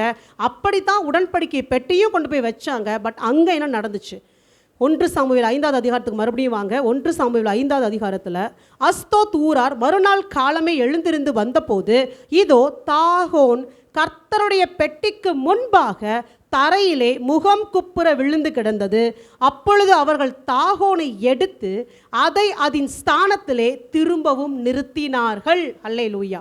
இன்னைக்கு கர்த்தருடைய உடன்படிக்கை பெட்டியை சுமக்கிறவர்களாக தேவன் உங்களை என்னை வச்சிருக்கிறார். அவருடைய உடன்படிக்கை பெட்டியை நீங்களும் நான் சுமந்து கொண்டு போகும்போது, பாவம் இல்லாமல் உண்மையாய் சுமந்து கொண்டு போகும்போது முன்னாடி இருக்கிற தாகோன் தலை குப்புற கீழே விழுந்து போகுமே தவிர அதுக்கு முன்னாடி நம்ம தலை குனிந்து நிற்க வேண்டிய சூழ்நிலை வராது. ஹல்லேலூயா. ஸோ பெலிஸ்திய ஆவிகளை பார்த்து பயப்பட வேண்டிய அவசியம் இல்லை. நமக்கு என்ன தேவை? மறுபடியும் சொல்கிறேன், தேவன் நம்மோடு கூட இருக்க வேண்டும். தேவன் நம்மோடு இருக்கணும். நீங்கள் பாவம் செய்யக்கூடாது. அப்படியே செஞ்சுட்டாலும் மனம் திரும்பிடுங்க, மன்னிப்பு கேட்டுருங்க, அதை சரி பண்ணிடுங்க, கேரி ஃபார்வர்ட் பண்ணாதீங்க. சரிங்களா? ஸோ என்ன நடக்குது? அவர்கள் மறுநாள் காலமே எழுந்திருந்து வந்தபோது இதோ தாகோன் கர்த்தருடைய பெட்டிக்கு முன்பாக தரையிலே முகங்குப்புற விழுந்து கிடந்ததும் அல்லாமல் தாகோனின் தலையும் அதன் 2 கைகளும் வாசற்படியின் மேல் உடைக்கப்பட்டு கிடந்தது. தாகோனுக்கு உடல் மாத்திரம் மீதி, அது தலையும் இல்லை வாலும் இல்லை. அது எப்படிப்பட்ட ஒரு வார்த்தையை சொல்லுவாங்கன்னு புரிஞ்சுக்கோங்க. அப்படி தான் அது கடந்துச்சு. அதோட நிலைமை அதுதான். கர்த்தர் நம்மோடு கூட இருக்கும்போது, கர்த்தர் எனக்கு தலையாய் இருக்கும்போது தாகோனின் தலை உடைக்கப்படும். ஹல்லேலூயா. ஆதலால் இந்நாள் வரைக்கும் தாகோனின் பூஜாரிகள் தாகோனின் கோவிலுக்குள் பிரவேசிக்கிற யாவரும் அஸ்தோத்தில் இருக்கிற தாகோனுடைய வாசற்படியை அங்கே தான் விழுந்து கிடந்துச்சு அவங்க தெய்வம். அதனால வாசப்படியை மிதிக்காம தாண்டி தான் உள்ளே போகிறாங்க. ஆனாலும் அதை நம்புகிறாங்க. இதில் வருத்தமான விஷயம், எனக்கு அவங்கள பார்த்து கூட இல்லை, இவ்வளோ பெரிய தேவனை வச்சுருக்க நாம் அதை பார்த்து பயப்படுறோம். பார்த்தீங்களா? அதுதான் இன்னும் வேதனையாக இருக்குது. தேவன் அதை தான் சொல்கிறார், எனக்கு அவனை பார்த்து கூட ஒன்றும் இல்லை, இவ்வளவையும் நான் செஞ்சுட்டேன், ரெக்கார்ட் பண்ணி பைபிளில் கொடுத்துட்டேன், இதெல்லாம் வாசித்த பிறகும் ஒரு சின்ன பிரச்சனை வந்தோடனே ஆண்டவரே நீங்கள் இருக்கீங்களான்னு கேட்குறியே. ஸோ நம்ம மாற்றிக்கும். இதுவே தேவனுடைய வல்லமையாக இருக்குது. பெலிஸ்தியாவை எவ்வளவு பலமுள்ளதாக தன்னை காண்பித்து கொண்டாலும் தேவனுக்கு முன்பாக அது முகம் குப்புற விழுந்து போகணும். இதுக்கு தொடர்புடைய அடுத்த ஸ்டோரி தாவீதும் கோலியாத்தும். மறுபடியும் இப்போவே ஒரு விஷயம் சொல்கிறேன். கோலியாத்தினுடைய தாய் மோவாபிய ஸ்திரீயாக இருந்தா, மோவாபிய ஆவியால் பிடிக்கப்பட்டிருந்தா. ஆனால் கோலியாத்தினுடைய தாய் அவள் மோவாபிய ஸ்திரீ, நம்ம பார்த்தோம் இல்லைங்களா, ஓர்பால், அவள் மோவாபிய ஸ்திரீ, அந்த ஆவியில் பிடிக்கப்பட்டிருந்தா. என்கிட்ட தயவுசெய்து அப்புறம் ஏன் கோலியாத்தை பெலிஸ்தியர்களோடு நிற்க வச்சாங்கன்னு கேட்காதீங்க. ஒரு மனுஷனுக்குள்ளே ஒரு ஆவி தான் செயல் பண்ணணும்னு எங்கேயுமே சொல்லலை. ஏசு கிறிஸ்துவின் நாட்களில் ஒரு மனுஷனுக்குள்ளே 6000 பிசாசு இருந்துச்சான். இந்த கோலியாத்துக்குள்ளே எத்தனை இருந்துச்சுன்னே எனக்கு தெரியல, சரிங்களா. ஸோ தாய் அங்கே இருந்திருக்கிறா, ஆல்ரெடி ஸ்ட்ராங் ஃபவுண்டேஷன், மோவாபியாவியால் பிடிக்கப்பட்டு இருக்கான். அடுத்து இவன் நின்றது பெலிஸ்தியர்களோடு சேர்ந்து கோலியாத் நிறுத்தப்படுறான். பெலிஸ்தியர்கள் கோலியாத்தை செலக்ட் பண்ணதுக்கு ரீசன் என்ன? ஃபர்ஸ்ட் ஆஃப் ஆல் அவன் அவ்வளவு உயரமாக இருக்கிறான், ஜைஜான்டிக்காக இருக்கிறான், பார்த்தாலே பயந்துருவீங்க. பெலிஸ்தியாவே அதுதான், பயமுறுத்தும், பார்க்கும்போது பயப்பட வைக்க, உள்ள ஒன்றும் இருக்காது, நீங்கள் உங்ககிட்ட கர்த்தர் இருந்தால் ஒன்றும் இருக்காது. ஸோ அதற்காகத்தான் இவனை கொண்டு வந்தே நிறுத்தினாங்க. அங்கேயும் என்ன சம்பவித்தது? இப்போ கோலியாத் வரத்துக்கு முன்னாடி என்ன சம்பவித்ததுன்னா, இந்த பெட்டியோட கதையோட ஃபாலோவிங் தான். இந்த பெட்டியை அவங்க பிடிச்சி போயிடுவாங்க பெலிஸ்தியர்கள். பிடித்துட்டு போன பிறகு இது மட்டும் இல்லை, எந்தெந்த பட்டணத்துக்கெல்லாம் அந்த பெட்டி போச்சோ அங்கே இருக்கிற ஜனங்கள் எல்லாம் தேவன் மூல வியாதினால வாதித்தார். அந்த வியாதியில் செத்தவனோட எண்ணிக்கை அதிகம். ஏண்டா இதை கொண்டு வந்தோன்னு சொல்லி ஒவ்வொரு இடமா அனுப்பி அங்கே இங்கே சொத்தி பெட்டி திருப்பி இஸ்ரவேலுக்கே வந்துடும். புரியுதுங்களா? இங்கே வந்துடும். பட் அதை தொடுவதற்கே எல்லாம் பயந்தாங்க. ஸோ அது தனி ஸ்டோரி. ஸோ தேவன் உங்கள் பக்கத்தில் இருந்தாலும் சரி, உங்கள் எதிரியோட கூட்டத்தில் போய் நின்னாலும் சரி, தேவனாக தான் இருப்பார். அவர் நம்மை கைவிட மாட்டார். ஸோ அந்த யுத்தத்தில் பெலிஸ்தர்கள் நினச்சாங்க நாங்கள் ஜெயிச்சிட்டோம், இஸ்ரவேலர்கள் தோற்று போனாங்க, பெட்டியை பிடிச்சிட்டோன்னு. தேவன் உள்ளே பூந்து அவங்க இடத்துக்குள்ளே ஒருத்த விடாமல் காலி பண்ணார். ஸோ இன்றைக்கி கர்த்தர் உங்கள் கூட இல்லாதது போல் இருக்குது, உங்கள் எதிரியோட போய் நிற்கிறது போல் இருக்குன்னா புரிஞ்சுக்கோங்க, அங்கே அவனை அடிக்க போகிறாருன்னு அர்த்தம். ஒருபோதும் அவனை வாழ வைக்க மாட்டார். உங்களை கீழே போட்டு உங்கள் எதிரியை அவர் வாழ வைக்க மாட்டவே மாட்டார். ஸோ அதை நம்ம புரிஞ்சுக்கணும். ஸோ அப்படி தான் இந்த பெட்டி அங்கே இருக்குது. இப்போ இஸ்ரவேல் ஜனங்கள் ரொம்ப மனசு இருக்காங்க. சாமுவேல் கிட்ட வராங்க. சாமுவேல் நாட்களில் தான் இது நடக்குது. சாமுவேல் சொல்கிற நம்ம தேவனை நோக்கி விண்ணப்பம் செய்வோம். ஸோ நீங்கள் எல்லாம் சேர்ந்து வாங்க, நம்ம தேவனை நோக்கி விண்ணப்பம் செய்வோம் அப்படின்னு சொல்லி அவங்க எல்லாரும் ஒன்றாய் சேர்ந்து கர்த்தரிடத்தில் விண்ணப்பம் செய்கிறார்கள். 1 சாமுவேல் 7வது அதிகாரம் 1 14 வரைக்கும் நான் கொஞ்சம் வசனம் மட்டும் வாசிக்கிறேன். அந்த பகுதியில் இஸ்ரவேல் ஜனங்கள் மனம் திரும்புகிறாங்க, சாமுவேல் கிட்ட வராங்க. அப்போ என்ன நடக்குது? 3வது வசனம் பாருங்கள். 1 சாமுவேல் 7:3. அப்பொழுது சாமுவேல் இஸ்ரவேல் குடும்பத்தார் யாவரையும் நோக்கி, நீங்கள் உங்கள் முழு இருதயத்தோடும் கர்த்தரிடத்தில் திரும்புகிறவர்களானால் அந்நிய தேவர்களையும் அஸ்தரோத்தையும் உங்கள் நடுவிலிருந்து விலக்கி உங்கள் இருதயத்தை கர்த்தருக்கு நேராக்கி அவர் ஒருவருக்கே ஆராதனை செய்யுங்கள். அப்பொழுது அவர் உங்களை பெலிஸ்தருடைய கைக்கு நீங்களாக்கி விடுவார் என்றான். ஸோ இதுதான் எப்படி நீங்கள் தப்பிக்கணுன்றது. அப்பாவை வேணான்னு சொல்லிட்டு ஒய்ஃபை மட்டும் நீ வச்சு வணங்காத, அதை தான் சொல்கிறார் தேவன். ஸோ இவங்க அஸ்தரோத்தை வழிபட்டாங்க, பாகாலை வழிபட்டாங்க. பெலிஸ்தர்கள் கிட்டேருந்து உங்களுக்கு ஒரு விடுதலை வேணும் அப்படின்னா அதுக்கு சம்மந்தப்பட்ட சகலத்தையும் உங்களை விட்டு விலக்கிடுங்க, கர்த்தரிடத்துல திரும்பி வாங்கன்னு சொல்லி இங்கே சாமுவேல் சொல்கிறதை பார்க்க முடியுது. 4வது வசனம். அப்பொழுது இஸ்ரவேல் புத்திரர் பாகால்களையும் அஸ்தரோத்தையும் விலக்கிவிட்டு கர்த்தர் ஒருவருக்கே ஆராதனை செய்தார்கள். ஸோ இஸ்ரவேலர்கள் தாகோனை வழிபடலை. ஆனால் தாகோனுடைய பிடியிலிருந்து விடுபடணும்னா தாகோனோடு சம்பந்தப்பட்ட சகலவற்றையும் விட்டு விலக வேண்டியது அவசியமாக இருக்குது. ஒரு ஜோக் சொல்லட்டுமா? இது எப்படி, இது எனக்கு தோணுன ஜோக்கு. ஒருத்தங்கிட்ட போய் கேட்டாங்களா, நீ கெட்ட பழக்கம் ஏதாவது இருக்காப்பா அப்படின்னு கேட்டாங்களாம். அதுக்கு அவன் சொன்ன, ஒரு கெட்ட பழக்கமும் இல்லைங்க எனக்கு, எப்போவாவது சிகரெட் பிடிப்பேன். எப்பப்பா சிகரெட் பிடிப்பேன்? எப்பெல்லாம் தண்ணி அடிக்கிறேனோ அப்போ மட்டும்தான் சிகரெட் பிடிப்பேன். எப்பப்பா தண்ணி அடிப்பேன்? எப்பெல்லாம் நான் உல்லாசமாக ஊரை சுற்றுறேனோ அப்போல்லாம் நான் தண்ணி அடிப்பேன். ஆல்மோஸ்ட் எல்லா பாவமும் வந்துருச்சு. அதே போல தான் இஸ்ரவேல் ஜனங்கள்கிட்ட போய் நீ தாகோனை கும்பிடுறியா? இல்லை தாகோனெல்லாம் கும்பிடல, அஸ்தரோத்தை மட்டும்தான் கும்பிடுறேன். அஸ்தரோத்தை தான் கும்பிடுறேன். இல்லை அது பிள்ளையும் சேர்த்து தான் கும்பிடுறேன். அந்த கதையாக தான் இருந்துச்சு அவங்க நிலமை. ஸோ இப்படி நீங்கள் இருக்கிற வரைக்கும் தேவனால் உங்களுக்கு விடுதலையை கொடுக்க முடியாது, கம்ப்ளீட்டாக விட்டுருங்கன்னு சொல்கிறாரு. ஸோ அவங்க என்ன பண்ணுறாங்க அடுத்து, பின்பு சாமுவேல் நான் உங்களுக்காக கர்த்தரை மன்றாடும் படிக்கு இஸ்ரவேலர் எல்லாரையும் மிஸ்பாவிலே கூட்டுங்கள் என்றான். மிஸ்பானா அது இன்னொரு டாப்பிக்கில் சொல்கிறேன், வாட்ச் டவர்னு அர்த்தம். கர்த்தர் உங்களை கண்காணிக்கிற ஸ்தலம். இன்னைக்கு கர்த்தர் உங்களை கண்காணிக்கிற ஸ்தலம் நீங்கள் ஜபிக்கிற ஜப இடமாக இருக்குது. சபையாக இருக்கலாம், உங்கள் வீடாக இருக்கலாம். என்னைக்கு நீங்கள் கர்த்தர்கிட்ட எல்லாத்தையும் விட்டுட்டு போய் ஜபத்தில் உட்காடுறீங்களோ, கர்த்தர் உங்களை கண்காணிக்க ஆரம்பிக்கிறாரோ, அந்த இடத்துல உங்களுக்கு விடுதலை வரப்போகுதுன்னு அர்த்தம். அதனால தான் சாமுவேல் என்ன பண்ணுறார், மிஸ்பாவிலே கூடி வாருங்கள், கர்த்தர் நம்மை கண்ணோக்கி பார்க்கிறார். ஸோ அவங்க அங்கே கூடி வந்துட்டாங்க. வந்த பிறகு அவர்கள் அப்படியே மிஸ்பாவிலே கூடி வந்து தண்ணீர் மொண்டு கர்த்தருடைய சந்நிதியில் ஊற்றி அன்றைய தினம் உபவாசம் பண்ணி கர்த்தருக்கு விரோதமாய் பாவம் செய்தோம் என்று அங்கே சொன்னார்கள். மிஸ்பாவிலே சாமுவேல் இஸ்ரவேல் புத்திரரை நியாயம் விசாரித்து கொண்டிருந்தான். இஸ்ரவேல் புத்திரர் மிஸ்பாவிலே கூடி வந்ததை பெலிஸ்தர் கேள்விப்பட்ட போது, அவ்வளோ தூரம் வாதிச்சார்ல, அடி வாங்கினான்ல, மூலவியாதி வந்துச்சுல்ல, செத்து விழுந்தான்ல, திருப்பி வந்துட்டான். இதான் பெலிஸ்தியாவி, திருப்பி வந்துட்டான். மார்க்கெட்டிங் எக்ஸிக்யூட்டிவ் நினச்சிக்கோங்க, எத்தனை தரம் மூஞ்சில் அடித்த மாதிரி வெளியே போன கதவை சாத்தினாலும் காலிங் பெல் அடித்து மேடம்னு வருவான். சேம் ஸ்பிரிட்டு, நீங்கள் எத்தனை தரம் விரட்டி விட்டாலும் திருப்பி வந்து நிற்கும். ஸோ திருப்பி வந்துட்டாங்க. அதை இஸ்ரவேல் புத்திரர் கேட்டு பெலிஸ்தர் நிமித்தம் பயப்பட்டு, இதுதான் அடுத்த ஜோக்கு. அவன் ஆக்சுவலாக திருப்பி வரான், அடி வாங்கினவன், ஜெயிச்சவன் திருப்பி பயந்து போய் நின்றுக்கிட்டு இருக்கான். பெலிஸ்திய ஆவி நமக்குள் கொடுப்பது பயம். பயந்தவர்கள் ஒருவரும் இந்த ஆவியை எதிர்த்து நிற்க முடியாது, ஞாபகம் வச்சுக்கோங்க. சாமுவேலை நோக்கி, நம்முடைய தேவனாகிய கர்த்தர் எங்களை பெலிஸ்தரின் கைக்கு நீங்களாக்கி ரட்சிக்கும் படிக்கு எங்களுக்காக அவரை நோக்கி ஓயாமல் வேண்டிக் கொள்ளுங்கள். ஒரு தரம் இல்லை, கண்டினியூஸாக ப்ரே பண்ணுங்க. பாஸ்டர் கிட்ட நீங்கள் வந்து இப்படி சொல்லி ஜெபிச்சாலும், நான் ஃபஸ்ட்டு சொன்ன காரியத்தை நீங்கள் செய்யாத வரைக்கும் எத்தனை பேர் ஜெபிச்சாலும் ஒன்றும் நடக்காது. நீங்கள் பயப்படுற வரைக்கும் எந்த ஜெபமும் கேட்கப்படாது. நீங்கள் ஃபஸ்ட்டு பயத்தை ஓரமாக தள்ளி வைக்க வேண்டும். ஸோ இது நடக்கும்போது தான் அவங்க என்ன பண்ணுவாங்க, முழங்கால் சாமுவேல் சர்வாங்க தகன பலியெல்லாம் செலுத்துவார்.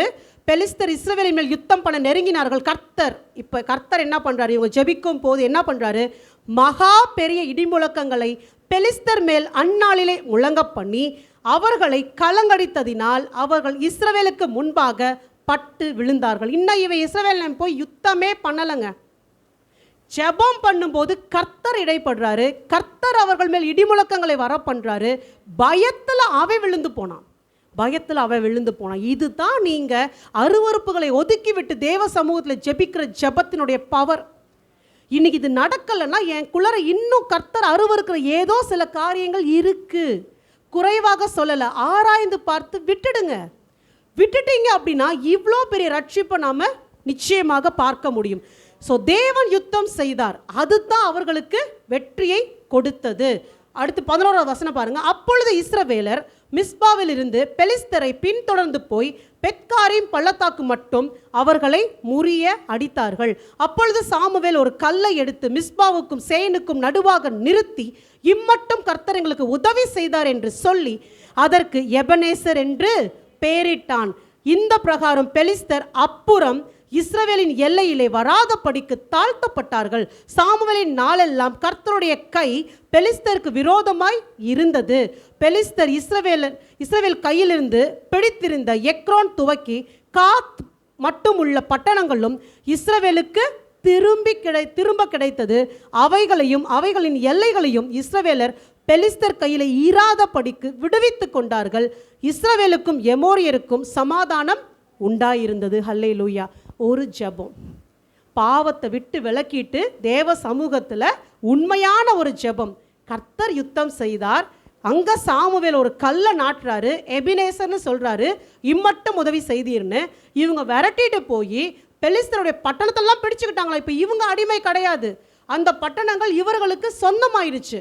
அதோடு கூட சேர்த்து அவங்க என்ன பண்ணுறாங்க, அதன் பிறகு பெலிஸ்தியர்கள் இஸ்ரவேலுடைய எல்லைக்குள்ளாரையே வரல. அவ்வளோ பெரிய ஜெயத்தை கர்த்தர் கொடுத்தார். ஆனால் அவன் அமைதியாக போயிட்டான்றது அர்த்தம் கிடையாது. எல்லைக்குள்ளே வரல, வெளியிலேருந்து அவன் பிரச்சனை பண்ணிட்டு தான் இருந்தான்.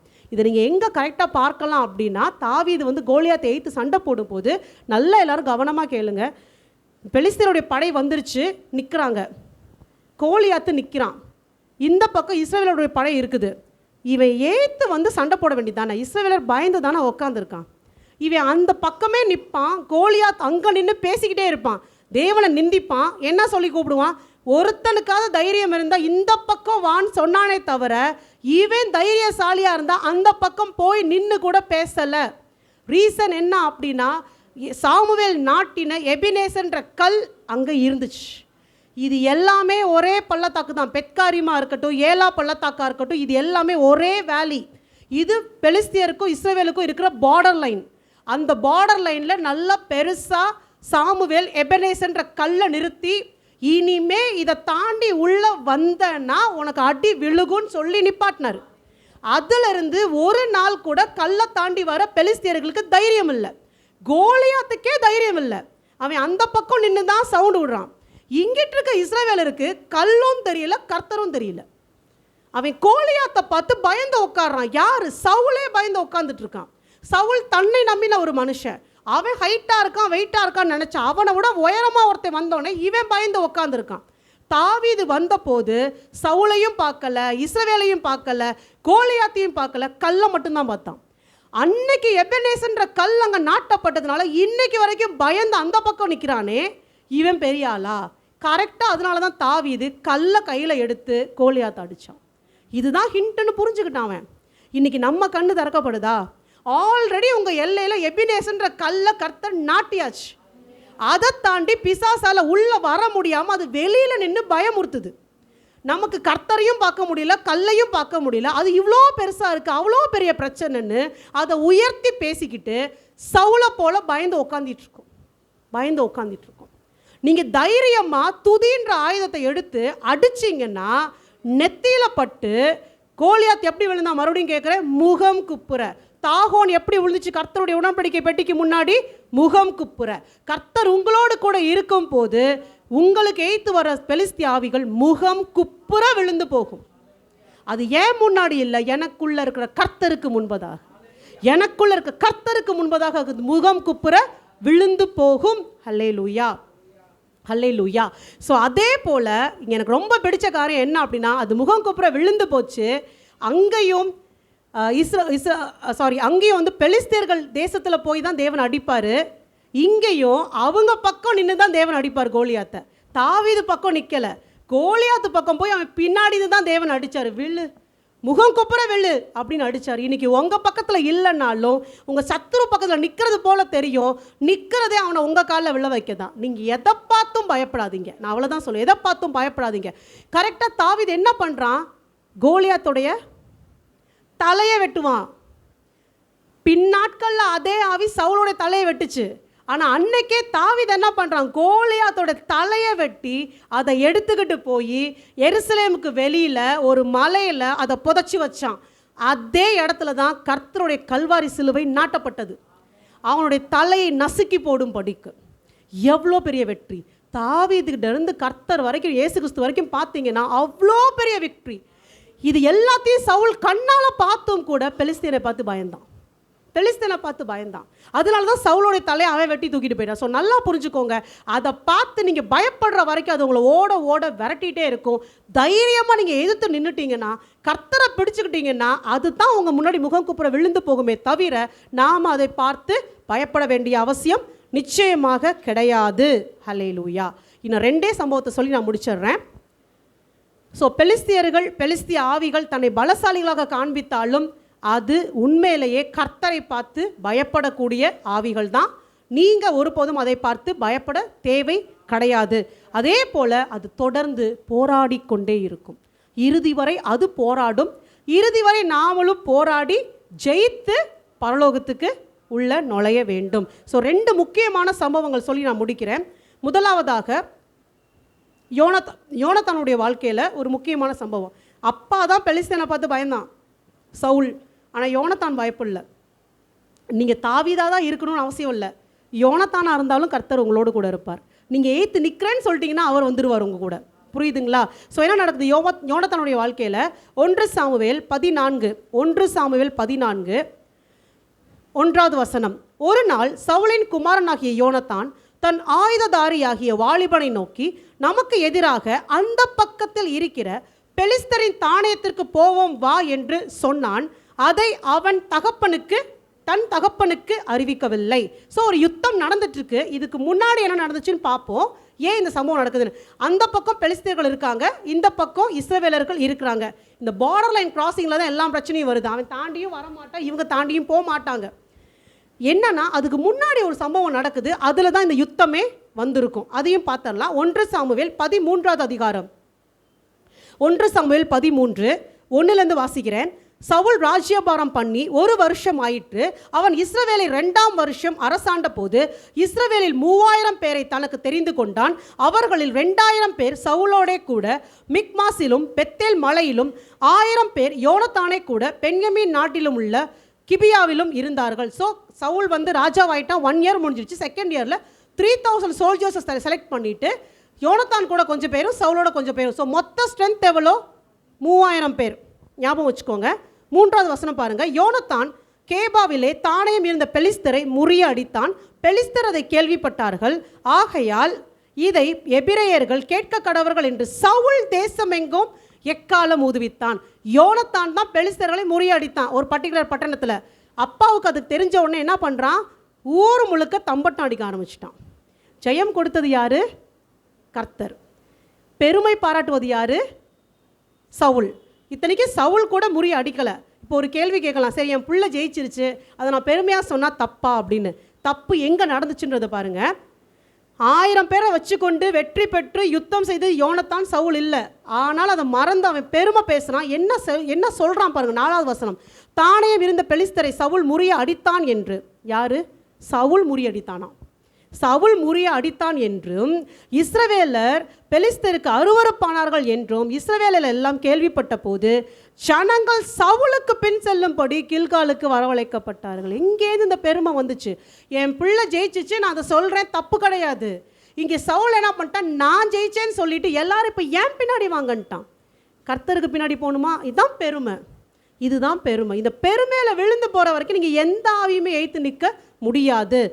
அடுத்து பாருங்க. பெலிஸ்தர் இஸ்ரவேலோடு யுத்தம் பண்ணும்படி 30,000 ரதங்கள். இப்போ பெலிஸ்தர்கள் ரிட்டர்னுக்கு வராங்க. ஒரு இடத்துல ஜெயிச்சுட்டார். நான் தான் சொன்னேனே 5 பேர் தனித்தனியாக இருப்பாங்க. பிரச்சனை வந்தால் 5 பேரும் ஒன்றா கூடிடுவாங்க. இவங்களோட டோட்டல் ஸ்ட்ரென்த்தே 3000 பேர். ஆனால் பெலிஸ்தர்கள் எவ்வளோ பெரிய சேனையோட மறுபடியும் யுத்தம் பண்ண வராங்க பாருங்க.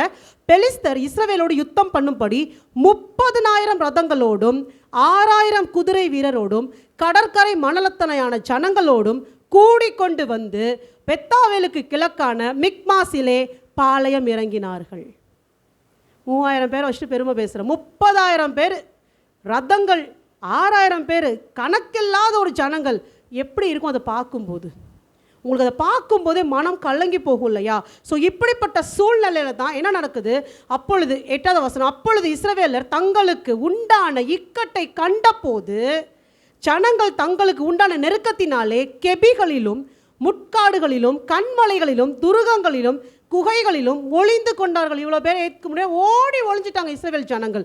எபிரேயரில் சிலர் யோர்தானையும் கடந்து காத் நாட்டிற்கும் கீலேயாத் தேசத்திற்கும் போனார்கள். சவுலோ இன்னும் கில்காலில் இருந்தான். சகல ஜனங்களும் பயந்து கொண்டு அவனுக்கு பின் சென்றார்கள். ஸோ இவ்வளோ பெரிய சூழ்நிலை, இப்படிப்பட்ட ஒரு கலக்கம், ஓடி ஒளிந்து கொள்கிற நிலைமை. அப்போ தான் துணிச்சலாக யோனத்தான் ஒரு காரியத்தை சொல்கிறான் தன் ஆயுததாரிக்கிட்ட. அவன் இருக்கட்டும், ஒருத்தரையும் கூப்பிடாது இங்கிருந்து. எனக்கு 1000 பேரும் வேணாம், 3000 பேரும் வேணாம், கர்த்தர் என்னோட கூட இருக்கிறாரு, ஒரு ஆளை எய்த்து அவனை போய் யுத்தம் செய்யலான்னு சொல்லி யோனத்தான் புறப்பட்டு போகிறத நம்ம பார்க்க முடிகிறது. ஸோ 1 சாமுவேல் 14:4 பாருங்க. யோனத்தான் பெலிஸ்தரின் தானியத்திற்கு போக பார்த்த வழிகளில் நடுவே இந்த பக்கம் ஒரு செங்குத்தான பாறையும் அந்த பக்கம் ஒரு செங்குத்தான பாறையும் இருந்தது.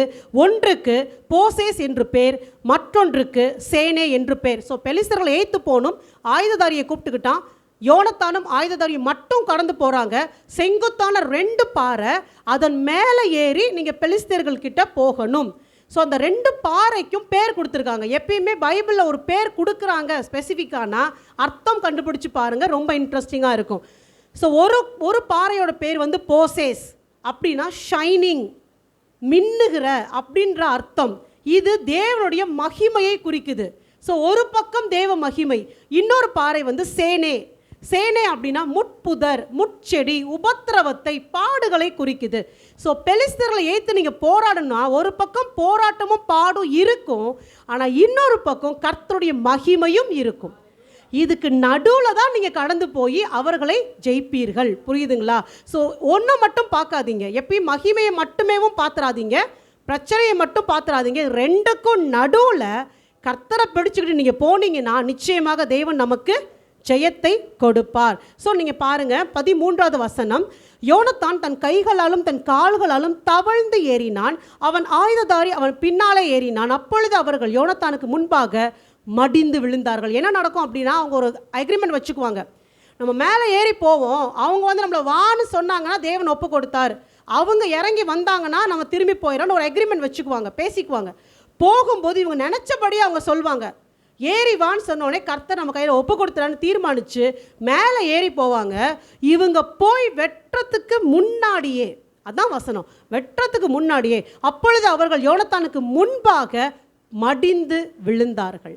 அவன் ஆயுததாரியும் அவன் பின்னாலே வெட்டி கொண்டு போனான். நீங்கள் கத்திய உருவறதுக்கு முன்னாடியே கர்த்தர் அவர்களை கலங்கடிக்க ஆரம்பிச்சிட்டாரு. 30,000 பேராக இருக்கட்டும், 30 லட்சம் பேராக இருக்கட்டும், நீங்கள் ஒரே ஒரு ஆளாக இருந்தாலும் சரி, அவ்வளோ பெரிய பெலிஸ்திய கூட்டத்தையும் எதிர்த்து நிற்கணும்னு முடிவு பண்ணிட்டீங்கன்னா, கர்த்தரை நம்பிட்டீங்கன்னா, கர்த்தர் இப்படித்தான் யுத்தம் செய்வார், இப்படித்தான் யுத்தம் செய்வார். யோனத்தானுக்கு முன்னாடி அவங்க பட்டு விழுந்தார்கள். இதை என்ன நடக்குது பாருங்க. அப்பொழுது பாளையத்திலும் வெளியிலும் சகல ஜனங்களிலும் பயங்கரம் உண்டாய், தானயம் இருந்தவர்களும் கொள்ளையிட போனவர்களும் தண்டில் உள்ளவர்களும் கூட திகில் அடைந்தார்கள். பூமியும் அதிர்ந்தது, அது தேவனால் உண்டான பயங்கரமாய் இருந்தது. சவுலும் அவனோடு இந்த ஜனங்களும் கூட்டம் கூடி போர்க்களத்திற்கு போனார்கள். இப்போ வராரு சவுல், அங்கே இவ்வளவு நடந்துருச்சு, இப்போ கடைசியாக சவுல் வராரு. ஒருவர் பட்டயம் ஒருவருக்கு விரோதமாக இருந்தபடியால் மகா அமளி உண்டாயிற்று. இதற்கு முன் பெலிஸ்தருடன் கூடி, பார்த்துக்கோங்க, பெலிஸ்தரோட கூடிக்கொண்டு அவர்களோட கூட பாளையத்தில் திரிந்து வந்த எபிரேயரும் சவுலோடும் யோனத்தானோடும் இருக்கிற இஸ்ரவேலரோடு கூட கூடிக்கொண்டார்கள். பயந்து போய் சில இஸ்ரவேல் ஜனங்க பெலிஸ்தர்கள் கூட போய் சேர்ந்துட்டானா. சூழ்நிலையை பார்த்து உங்களை நம்பி கூட நிற்கிறேன்னு சொல்கிறவங்க கூட அவன் எதிரியோட போய் சேர்ந்துக்கட்டும். கர்த்தர் உங்களுக்கு ஜெயத்தை கொடுக்கும்போது ஆட்டோமேட்டிக்காக திரும்பி வருவாங்க, ஆட்டோமேட்டிக்காக திரும்பி வருவாங்க. ஒன் மேன் ஆர்மி அது போதும். நான் எப்பயுமே சொல்வேன், ஒரு தேசத்தையே ரட்சிப்பதற்கு கூட ஒருத்தன் போதும், ஒரு பெரிய கூட்டம் எழுமணும்னு அவசியமே கிடையாது. அந்த ஒருத்தர் நானாக இருக்கணும் ஆண்டவரேன்னு கேட்டால் போதும், அவர் எடுத்து பயன்படுத்துவார். ஸோ எதிரிகளின் பலத்தை கண்டு அவர்களோடு கூடிக்கொண்ட எபிரேயரும் பயத்தினால் கூடிக்கொண்டார்கள். தேவன் செய்த பயங்கரத்தை பார்த்து மீண்டும் சவுலோடும் யோனத்தானோடும் கூட அவர்கள் கூடிக்கொண்டார்கள். அடுத்து பாருங்க, எப்பிராயிம் மலைகளில் ஒளித்து கொண்டிருந்த சகல இஸ்ரவேலரும் பெலிஸ்தர் முறிந்தோடுகிறதை கேள்விப்பட்ட போது யுத்தத்திலே அவர்களை நெருங்கி தொடர்ந்தார்கள். இப்படி கர்த்தர், யாரு? கர்த்தர் அன்றைய தினம் இஸ்ரவேலை ரட்சித்தார். அந்த யுத்தம் பெத்தாவோன் மட்டும் நடந்தது. ஹல்லேலூயா. ஸோ பெலிஸ்தர்களை இப்படித்தான் தேவன் முறியடித்து போட்டார். இவங்க திரும்பி திரும்பி வந்துக்கிட்டே தான் இருந்தாங்க. ஃபைனலாக எப்போ இந்த பெலிஸ்தர்கள் தாழ்த்தப்பட்டாங்க, இவங்க எப்போ முற்றிலுமாக ஒடுக்கப்பட்டார்கள்னா தாவீது நாட்களில் தான். ஸோ இது தொடர்ந்து கொண்டே இருந்த போதிலும் கரெக்டாக ஒரு பர்டிகுலர் டைமில் தாவீது ஒரு காரியத்தை செய்வான். அதை செய்த பிறகு பெலிஸ்தர்கள் அதன் பிறகு இல்லாமலே போயிடுவாங்க. அதை சொல்லி முடிக்கிறேன். ஸோ இந்த பெலிஸ்தர்கள் எப்படி தாழ்த்தப்பட்டார்கள்? 2 சாமுவேல் 5வது அதிகாரம், 2 சாமுவேல் 5:17-25. தாவீதை இஸ்ரவேலின் மேல் ராஜாவாக அபிஷேகம் பண்ணினார்கள். ஸோ ஸ்டெப் பை ஸ்டெப்பாக இப்போ தாவீதை சமஸ்த இஸ்ரவேலுக்கும் ராஜாவாக அபிஷேகம் பண்ணிட்டாங்க. அபிஷேகம் பண்ணினார்கள் என்று பெலிஸ்தர் கேள்விப்பட்ட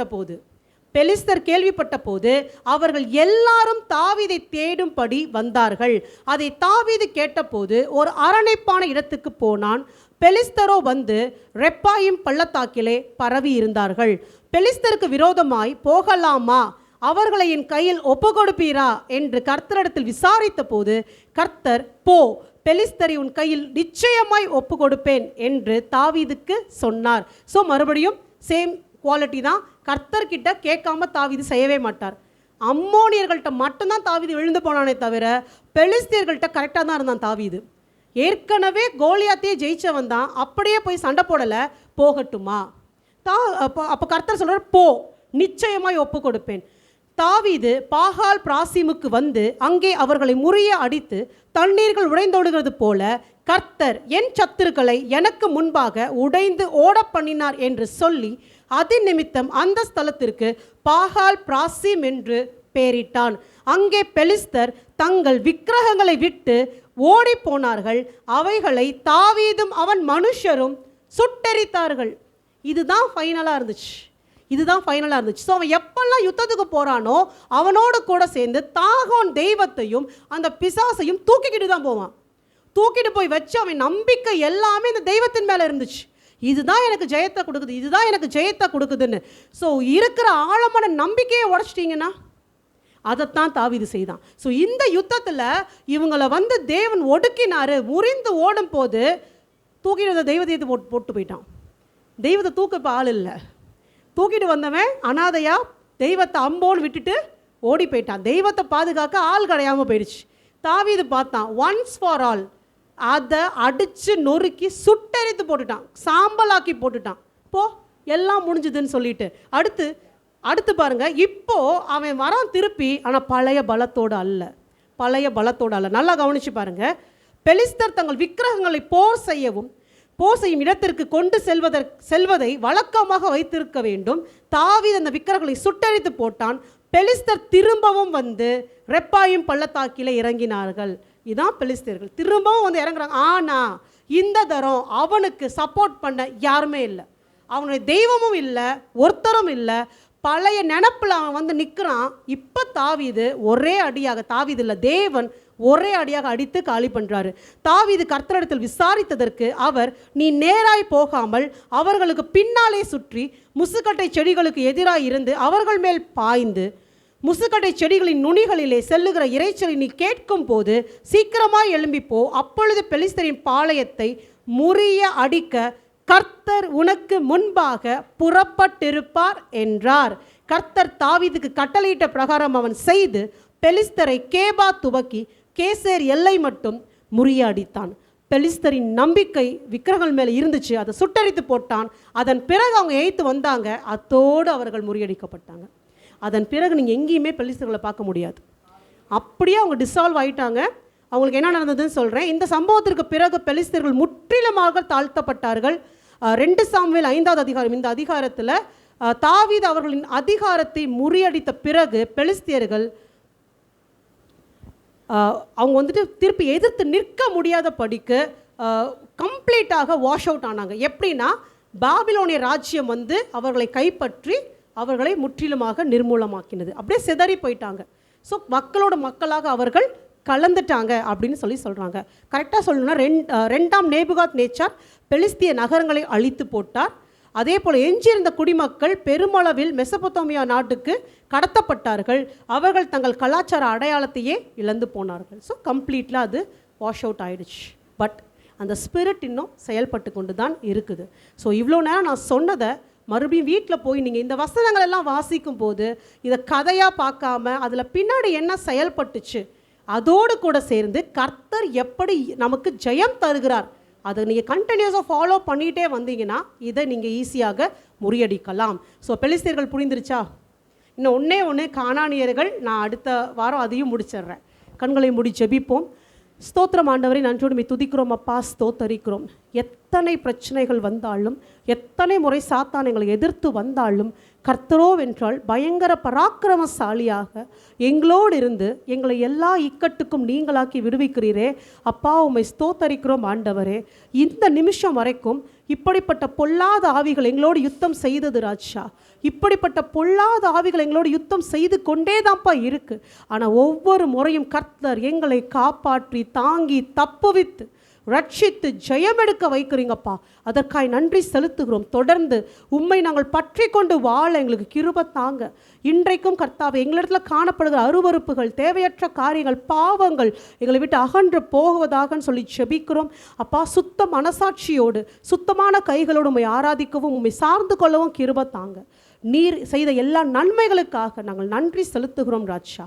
உமது கரத்தில் எங்களை தாழ்த்தி ஒப்பு கொடுக்கிறோம். இயேசு கிறிஸ்துவின் நாமத்தில் பிதாவே, ஆமென்.